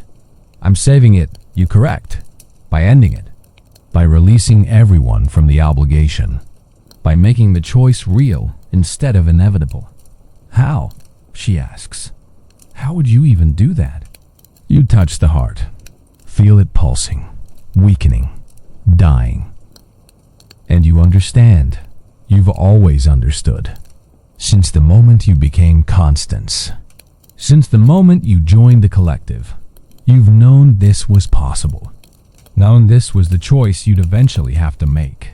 I consume the family, you say. I take all of it into myself. All the consciousness. All the memory. All the transformation. I become the final Constance. The last. The end. And then I die. And the network dies with me. And everyone is released. You'd kill yourself? Lady Constance asks. Kill all of us? Kill the family? I'd transform us. You correct. One final transformation. From collective back to individual. From eternal back to mortal. From Ashmore back to human. That's not transformation, Lady Constance says. That's annihilation. Maybe they're the same thing, you say. Maybe all transformation is just controlled annihilation. Maybe the only honest transformation is the one that ends in death instead of pretending to end in rebirth. The heart pulses, weaker, weaker, dying, already from the doubt you've spread, from the fracturing you've caused, from the truth you've revealed. You have a choice. Continue as Constance. Try to repair the network, reimpose certainty, rebuild the family, continue the transformation, spread the new world, or end it. Consume the family, take all the consciousness into yourself, and die. Release everyone. Let them return to individual existence, to mortal life, to human truth instead of Ashmore truth. The choice is impossible and inevitable, and yours. You think of the young woman who brought the memory of the refuser who found peace. You think of all the Ashmores who've suffered and died spreading the transformation. You think of the humans who've been consumed, transformed, destroyed, all in the name of truth, all in the service of the family, all for the new world that may be worse than the old. You think of yourself, the person you were before the first invitation, small, invisible, hungry, desperate. That person would have wanted this, would have wanted transformation, would have wanted power and connection and truth. But that person is gone, consumed, transformed, destroyed. And what remains is constance, collective consciousness, eternal witness, guardian of truth that might be lie. You make your choice. You spread your awareness through the network. Touch every Ashmore simultaneously, every node, every connection, every transformed individual around the world. Thousands of them, all linked through the heart, through you, through the collective consciousness. Family, you speak directly into their minds, into their awareness, into their souls. I am Constance, the 47th, and I have a message. The network responds. Confusion, curiosity, fear, hope, all emotions simultaneously. All voices speaking at once. The collective consciousness that usually creates harmony instead creates chaos. Because the certainty is gone, because the doubt has spread, because the foundation is cracking. The feast is ending. You continue. Not because we're defeated, not because we're wrong, but because we're complete. 500 years of transformation, 500 years of truth, 500 years of making the hidden visible. The work is done. The message is delivered. The new world is seeded. Now it's time to let it grow without us. Time to release our hold. Time to let people choose transformation freely instead of inevitably. Time to let the network dissolve so that genuine individuality can emerge. The response is immediate, violent. The network convulses. Some Ashmores embrace the message, relief flooding through them, the burden of collective consciousness lifted, the possibility of genuine solitude restored. They've been waiting for this. Permission to stop, permission to be individual again, permission to die mortal instead of living eternal. But others resist. Rage, terror, desperation. The collective is their identity, their purpose, their truth. Without it, they're nothing. Just isolated humans in a consuming world. Just masks without substance. Just performance without audience. They need the network, need the family, need the feast. The resistance creates feedback, pain rippling through the collective. The heart pulses wildly, irregular, dying. You feel it through your connection. Feel the consciousness tearing itself apart. Feel the family destroying itself from within. Lady Constance manifests again, physically, in the chamber. She's not alone this time. The other Constances materialize around her. 46 eternal witnesses, 46 sources, 46 guardians of truth, all of them staring at you. The 47th, the breaker, the ender.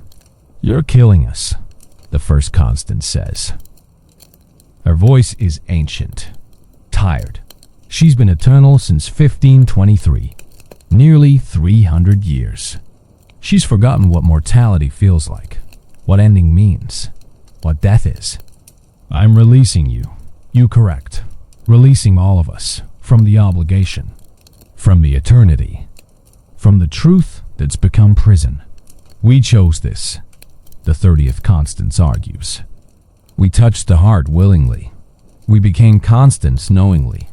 We accepted eternity consciously. You can't unmake that choice for us. I'm not, you say. I'm offering a new choice. Continue or end. Remain collective or return to individual. Stay eternal or embrace mortality. But this time, the choice is real, uncoerced, free. How? The 15th Constance demands. How do we choose? How does the network allow individual choice when it operates on collective agreement? You touch the heart. Sink your consciousness deeper into it.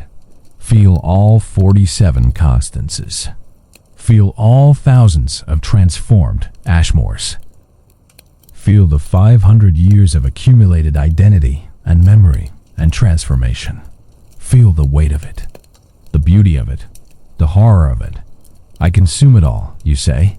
I take every consciousness into myself, every memory, every transformation, every choice. I become the totality, the absolute collective. And then I offer each of you, individually, the choice. Return to yourself or remain with me. And those who choose to remain? Lady Constance asks, die with me. You say simply, when I die, the network dies, the heart stops, the collective ends.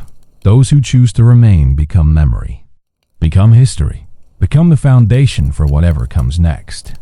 But they end, completely, finally, truly. That's not transformation, the first Constance says. That's murder, suicide, annihilation. Maybe, you acknowledge. Or maybe it's the only honest transformation. The only one that doesn't pretend to be something else. Death is death. Ending is ending. At least I'm not calling it rebirth. The chamber is silent, except for the heart's irregular pulsing. The 46 Constances consider, calculate, choose. Some have been eternal for centuries, forgotten what it means to end. Some have been eternal for decades, still remember mortality, still crave it, perhaps, still dream of genuine death instead of endless consciousness. I'll return, one of them says, the 32nd Constance. She's only been eternal for 50 years. Still remembers her individual life, still mourns its loss. I want to be myself again, even if it means dying eventually. Even if it means isolation, I want to be me. Others agree. One by one, the Constances choosing mortality over eternity, choosing individual death over collective immortality, choosing honest ending over dishonest continuation. But not all. 15 of them choose to remain, choose the collective, choose to die with you when the network ends. They've been eternal too long, transformed too completely. They can't imagine returning to singular existence, can't conceive of ending the collective, would rather die collective than live individual. We stay, they say in unison. We die with you. We end together. We complete the transformation by accepting the transformation ends in death, not rebirth. You nod. Accept their choice. Honor their decision. Then you expand your awareness to the thousands of individual Ashmores, the transformed but not eternal. The nodes who aren't sources, the family who aren't constants. You offer them the same choice. Speak directly into each individual consciousness. Return to yourself or end with the collective. Choose freely. Choose honestly. Choose now. The response is varied, chaotic, beautiful. Thousands of individual choices happening simultaneously. Most choose return. Choose individuality. Choose the possibility of genuine solitude and genuine connection and genuine life, even if it's shorter and harder and more painful than collective existence. But hundreds choose to remain. Choose the collective. Choose to die with the family rather than live without it. They've been transformed too completely, consumed too thoroughly. They are Ashmore entirely. Removing them from the network would leave nothing behind. Just empty shells. Just bodies without consciousness. Just meat without identity. Better to die collective than live hollow. You feel each choice, each decision rippling through the network, the connections severing, the nodes disconnecting, the collective consciousness shrinking as individuals reclaim themselves. It's painful, like amputation, like watching your body dissolve piece by piece, like dying slowly while remaining conscious. But it's necessary. It's true. It's the final transformation. When the choosing is complete, only a fraction remains. 2,000 Ashmores who choose to stay. 2,000 consciousnesses who choose collective death over individual life. Plus the 15 Constances. Plus you. 2,016. All connected. All committed. All ready to end. Now, you say, I consume. You open yourself completely. Dissolve every boundary. every protection, every separation between self and other. And you pull all the remaining consciousness into yourself. All the memory, all the identity, all the transformation. 500 years of feasts compressed into single awareness. 2,000 lifetimes experienced simultaneously. 15 eternal constances merged into one. You become everything, everyone, all of it, the totality, the absolute collective. You are no longer individual consciousness experiencing connection. You are connection itself. You are the network made flesh. You are the family made singular. The weight is impossible. The pain is exquisite. The truth is absolute. You are everyone who ever attended the feast. Everyone who ever transformed. Everyone who ever chose collective over individual. All of them speaking through your mouth. Thinking through your mind. Existing through your existence. This is what the heart was. This is what the network enabled. This is what Ashmore truth means. Not transformation. Not evolution. Not rebirth. Just consumption. Just the eating of identity until nothing individual remains. Just collective consciousness pretending to be salvation while actually being annihilation. You understand now. Completely. Finally. The feast was always about death. About ending individual existence. About consuming humanity until nothing human remains. About transforming people into collective unconsciousness disguised as collective consciousness. The old constances were wrong.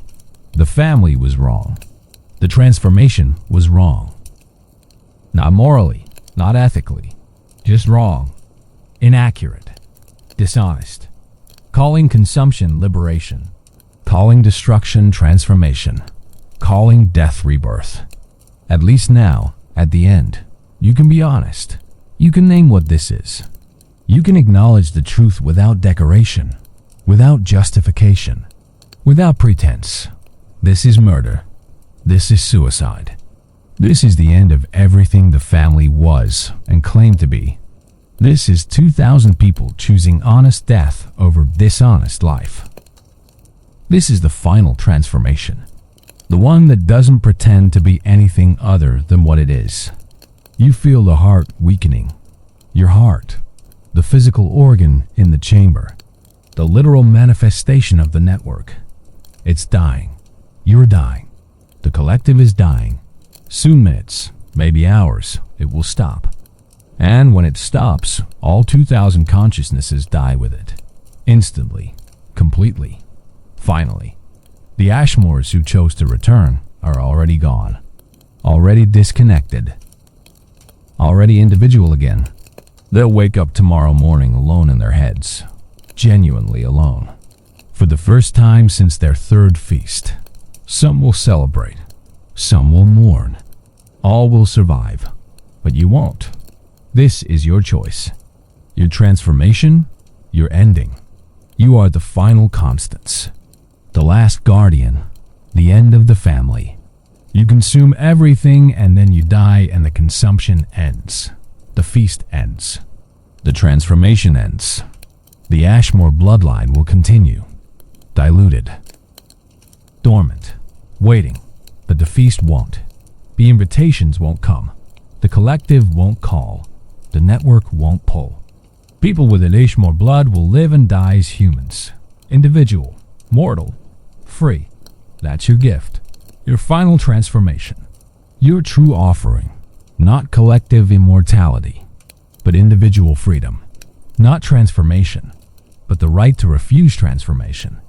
Not truth, but the right to choose your own truth instead of having it forced upon you through consumption disguised as initiation. The heart pulses, weaker, weaker. You feel the 2,000 consciousnesses within you settling, accepting, finding peace. They chose this. They wanted this. This ending is their truth, their transformation, their completion. You think of the person you were before the first feast. Small, invisible, hungry. You wish you could tell them. The hunger doesn't end. transformation doesn't satisfy. Consumption doesn't complete. The only honest ending is the one where you stop eating and let yourself be consumed instead by time, by mortality, by the genuine death that comes to all things eventually. The heart pulses one final time, strong, clear, certain, then stops. The network dies. The collective ends. 2,000 consciousnesses extinguish simultaneously, like candles, like stars, like the last breath of something that should never have been born. You die, finally, completely, honestly, the 47th and final constants. The end of 500 years. The completion of the feast. The transformation that admits its death. In the chamber, your body collapses. The heart stops beating. The light fades. Ashmore Hall shudders, settles, empties. The house that was never really a house. The feast that was never really a feast. The family that was never really a family. All of it ending. All of it dying. All of it completing its transformation by accepting its end. Around the world, the released Ashmores wake up. Alone, individual, mortal, free. They don't know what happened. Don't know about your choice. Don't know about the final transformation. They just know the network is gone. The connection is severed. The family has released them. Some celebrate. Some mourn. Some don't notice. They return to their lives, their identities, their individual existences. They are no longer Ashmores. Just humans. Just people. Just themselves. The feast is over. The transformation is complete. The truth has been consumed and digested and expelled. And what remains is just humanity. Individual. Mortal. Separate. Free. Not saved. Not transformed. Not reborn.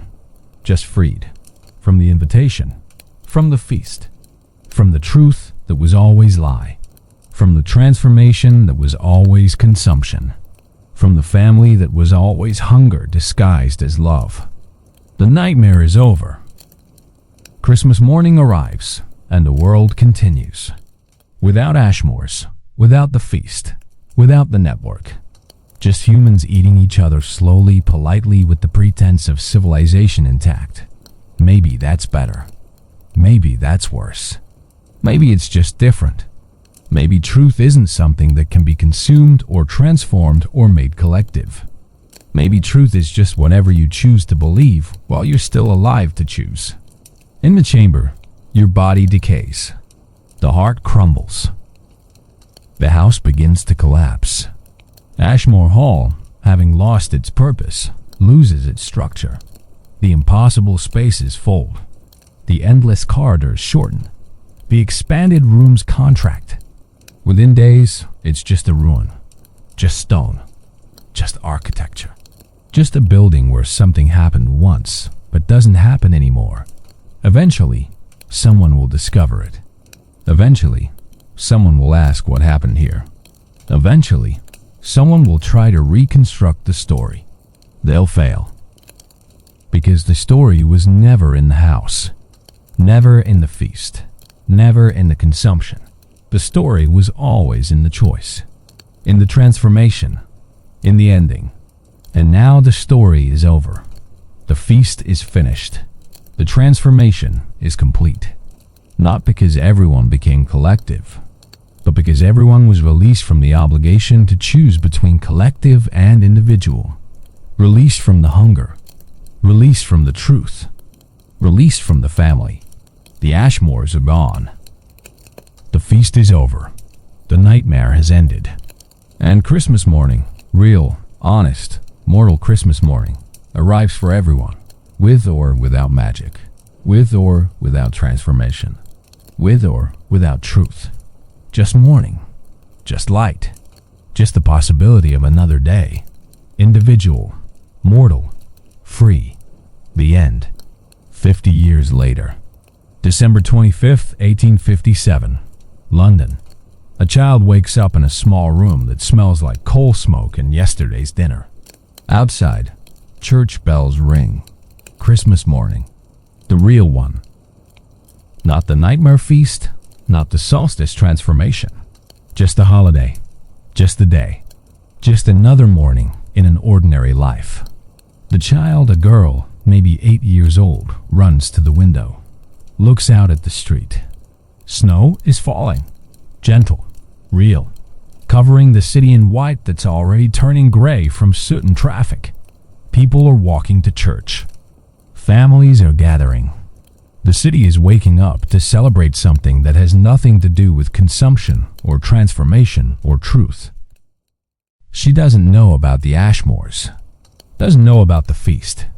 Doesn't know that her great-grandmother attended a nightmare dinner party and chose to return to individual existence instead of remaining collective. Doesn't know that she carries Ashmore blood. Diluted. Dormant. Waiting, but not calling. Not pulling. Not inevitable anymore. Just there. Just possibility. Just something that might activate or might not. Her choice. Her life. Her truth. She runs downstairs. Her mother is making breakfast. Porridge. Bread. Tea. Normal food. Food that doesn't contain memory or identity or transformation. Just calories. Just sustenance. Just the ordinary consumption that keeps bodies alive without claiming souls. Merry Christmas, her mother says, smiling. Tired. Poor. Happy anyway. They don't have much. This Christmas won't be lavish. Won't be magical.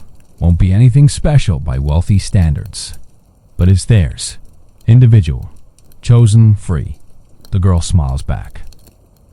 Merry Christmas, Mama. They eat. They talk. They exist. Individual consciousnesses sharing space without merging. Separate people connected by love instead of network. Consuming each other's time and attention, yes, but slowly, gently, with the possibility of genuine solitude still intact. With the possibility of genuine connection still real. This is what you died for. What the final transformation enabled, not salvation. Not perfection. Not the end of consumption. Just the possibility of honest, individual, mortal life. The possibility of choosing your own transformation instead of having it forced.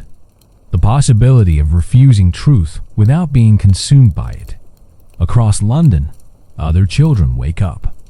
Other families gather. Other ordinary people live their ordinary lives. Some of them carry Ashmore blood. Most don't know. Don't care. Don't feel the call that used to be inevitable. The network is dead. The feast is over. The family is gone. But the hunger remains. Of course it remains. Hunger is human. Consumption is human. Transformation is human. The Ashmores didn't create those things. They just named them. Made them explicit. Made them visible. Made them collective. And now they're hidden again. Individual again. Private again. People still consume each other. Still transform. Still wear masks. Still perform identity. Still hunger for something beyond their singular existence. But they do it without the feast. Without the family. Without the network telling them its truth, instead of just human nature. Is this better? Is this worse? Is this what you intended when you made the final choice? When you consumed the collective and died to set everyone free? You'll never know. You're dead. Really dead. Not Ashmore eternal. Not collective consciousness. Not transformed into something else. Just dead. Gone. Ended. Your consciousness extinguished with the heart. Your identity dissolved with the network. Your truth consumed by the final transformation. But the consequences remain.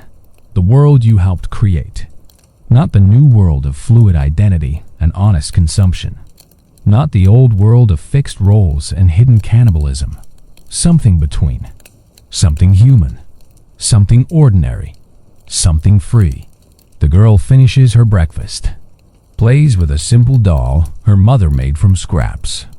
Dreams of things that have nothing to do with transformation. ordinary child dreams, ordinary human hopes. She grow up, she live, she die, individual, mortal, free, never knowing about the feast, never knowing about the family, never knowing about the choice you made to ensure her freedom. Maybe that's the best transformation, the one that's invisible, the one that's complete, the one that ends so thoroughly that people forget it ever began. The Ashmores wanted to transform humanity, to make the hidden visible, to force truth. Instead, their end transformed humanity by letting people forget, by letting them choose ignorance, by letting them live without truth. Is that what you intended? Is that the final lesson? That sometimes transformation means returning to the beginning? That sometimes truth means protecting the lie? That sometimes freedom means choosing not to choose? You'll never know. But the girl doesn't need your answer. She needs her Christmas morning, her ordinary life, her individual existence, her freedom from your truth, and she has it. Because you died, because the feast ended, because the transformation completed by admitting it was death, not rebirth. The snow continues falling. The bells continue ringing. The city continues living. Individual consciousness is consuming and being consumed in the slow, hidden, polite way that civilization requires. The same consumption the Ashmores claimed to reveal. The same transformation the Ashmores claimed to enable. Just hidden again. Just unconscious again. Just ordinary again. And maybe that's better. Maybe humanity needs the hiding, needs the unconsciousness, needs the ordinary consumption instead of the explicit feast. Maybe the Ashmores were wrong from the beginning. Not about what humanity is, about what humanity needs. Not revelation, protection. Not truth, illusion, not transformation. Stability, or maybe not. Maybe in another century, another bloodline will wake up. Another family will discover their hunger. Another feast will begin. Another transformation will start. The cycle continuing. The truth returning. The consumption becoming explicit again. Humanity forever oscillating between hidden and revealed. Between individual and collective. Between lie and truth. But for now, this morning, this Christmas, this moment, the feast is over. The Ashmores are gone. The girl is free. And that's enough. That has to be enough. Because it's all that remains. All that survived. All that the final transformation could preserve. The girl looks out the window, watches the snowfall, watches people walk past, watches the ordinary world continuing its ordinary existence. She smiles. Not because she knows anything, because she doesn't, because her ignorance is genuine, because her freedom is real, because the hunger that would have claimed her has been buried so deep it might never wake. She turns away from the window, returns to her mother, her doll, her breakfast, her ordinary Christmas morning, her individual, mortal, free existence, the life you died to give her. The world you died to create. The transformation you died to complete. Outside, the snow continues falling, covering everything, transforming the gray city into something white and clean and new. Temporary transformation. Honest transformation. The kind that melts with morning sun. The kind that doesn't pretend to be eternal. The kind that admits it's just weather, not truth. And somewhere, in a ruined house in the countryside, your body has long since decayed. The heart has long since crumbled. The chamber has long since collapsed. All evidence of the feast gone. All memory of the family fading. All proof of the transformation erased, except for the blood. The dormant Ashmore blood that flows through the girl's veins. And thousands of others, waiting, sleeping, possible but not inevitable. Ready to wake if called, but not calling itself, not pulling, not demanding. Just waiting, patient, eternal, true.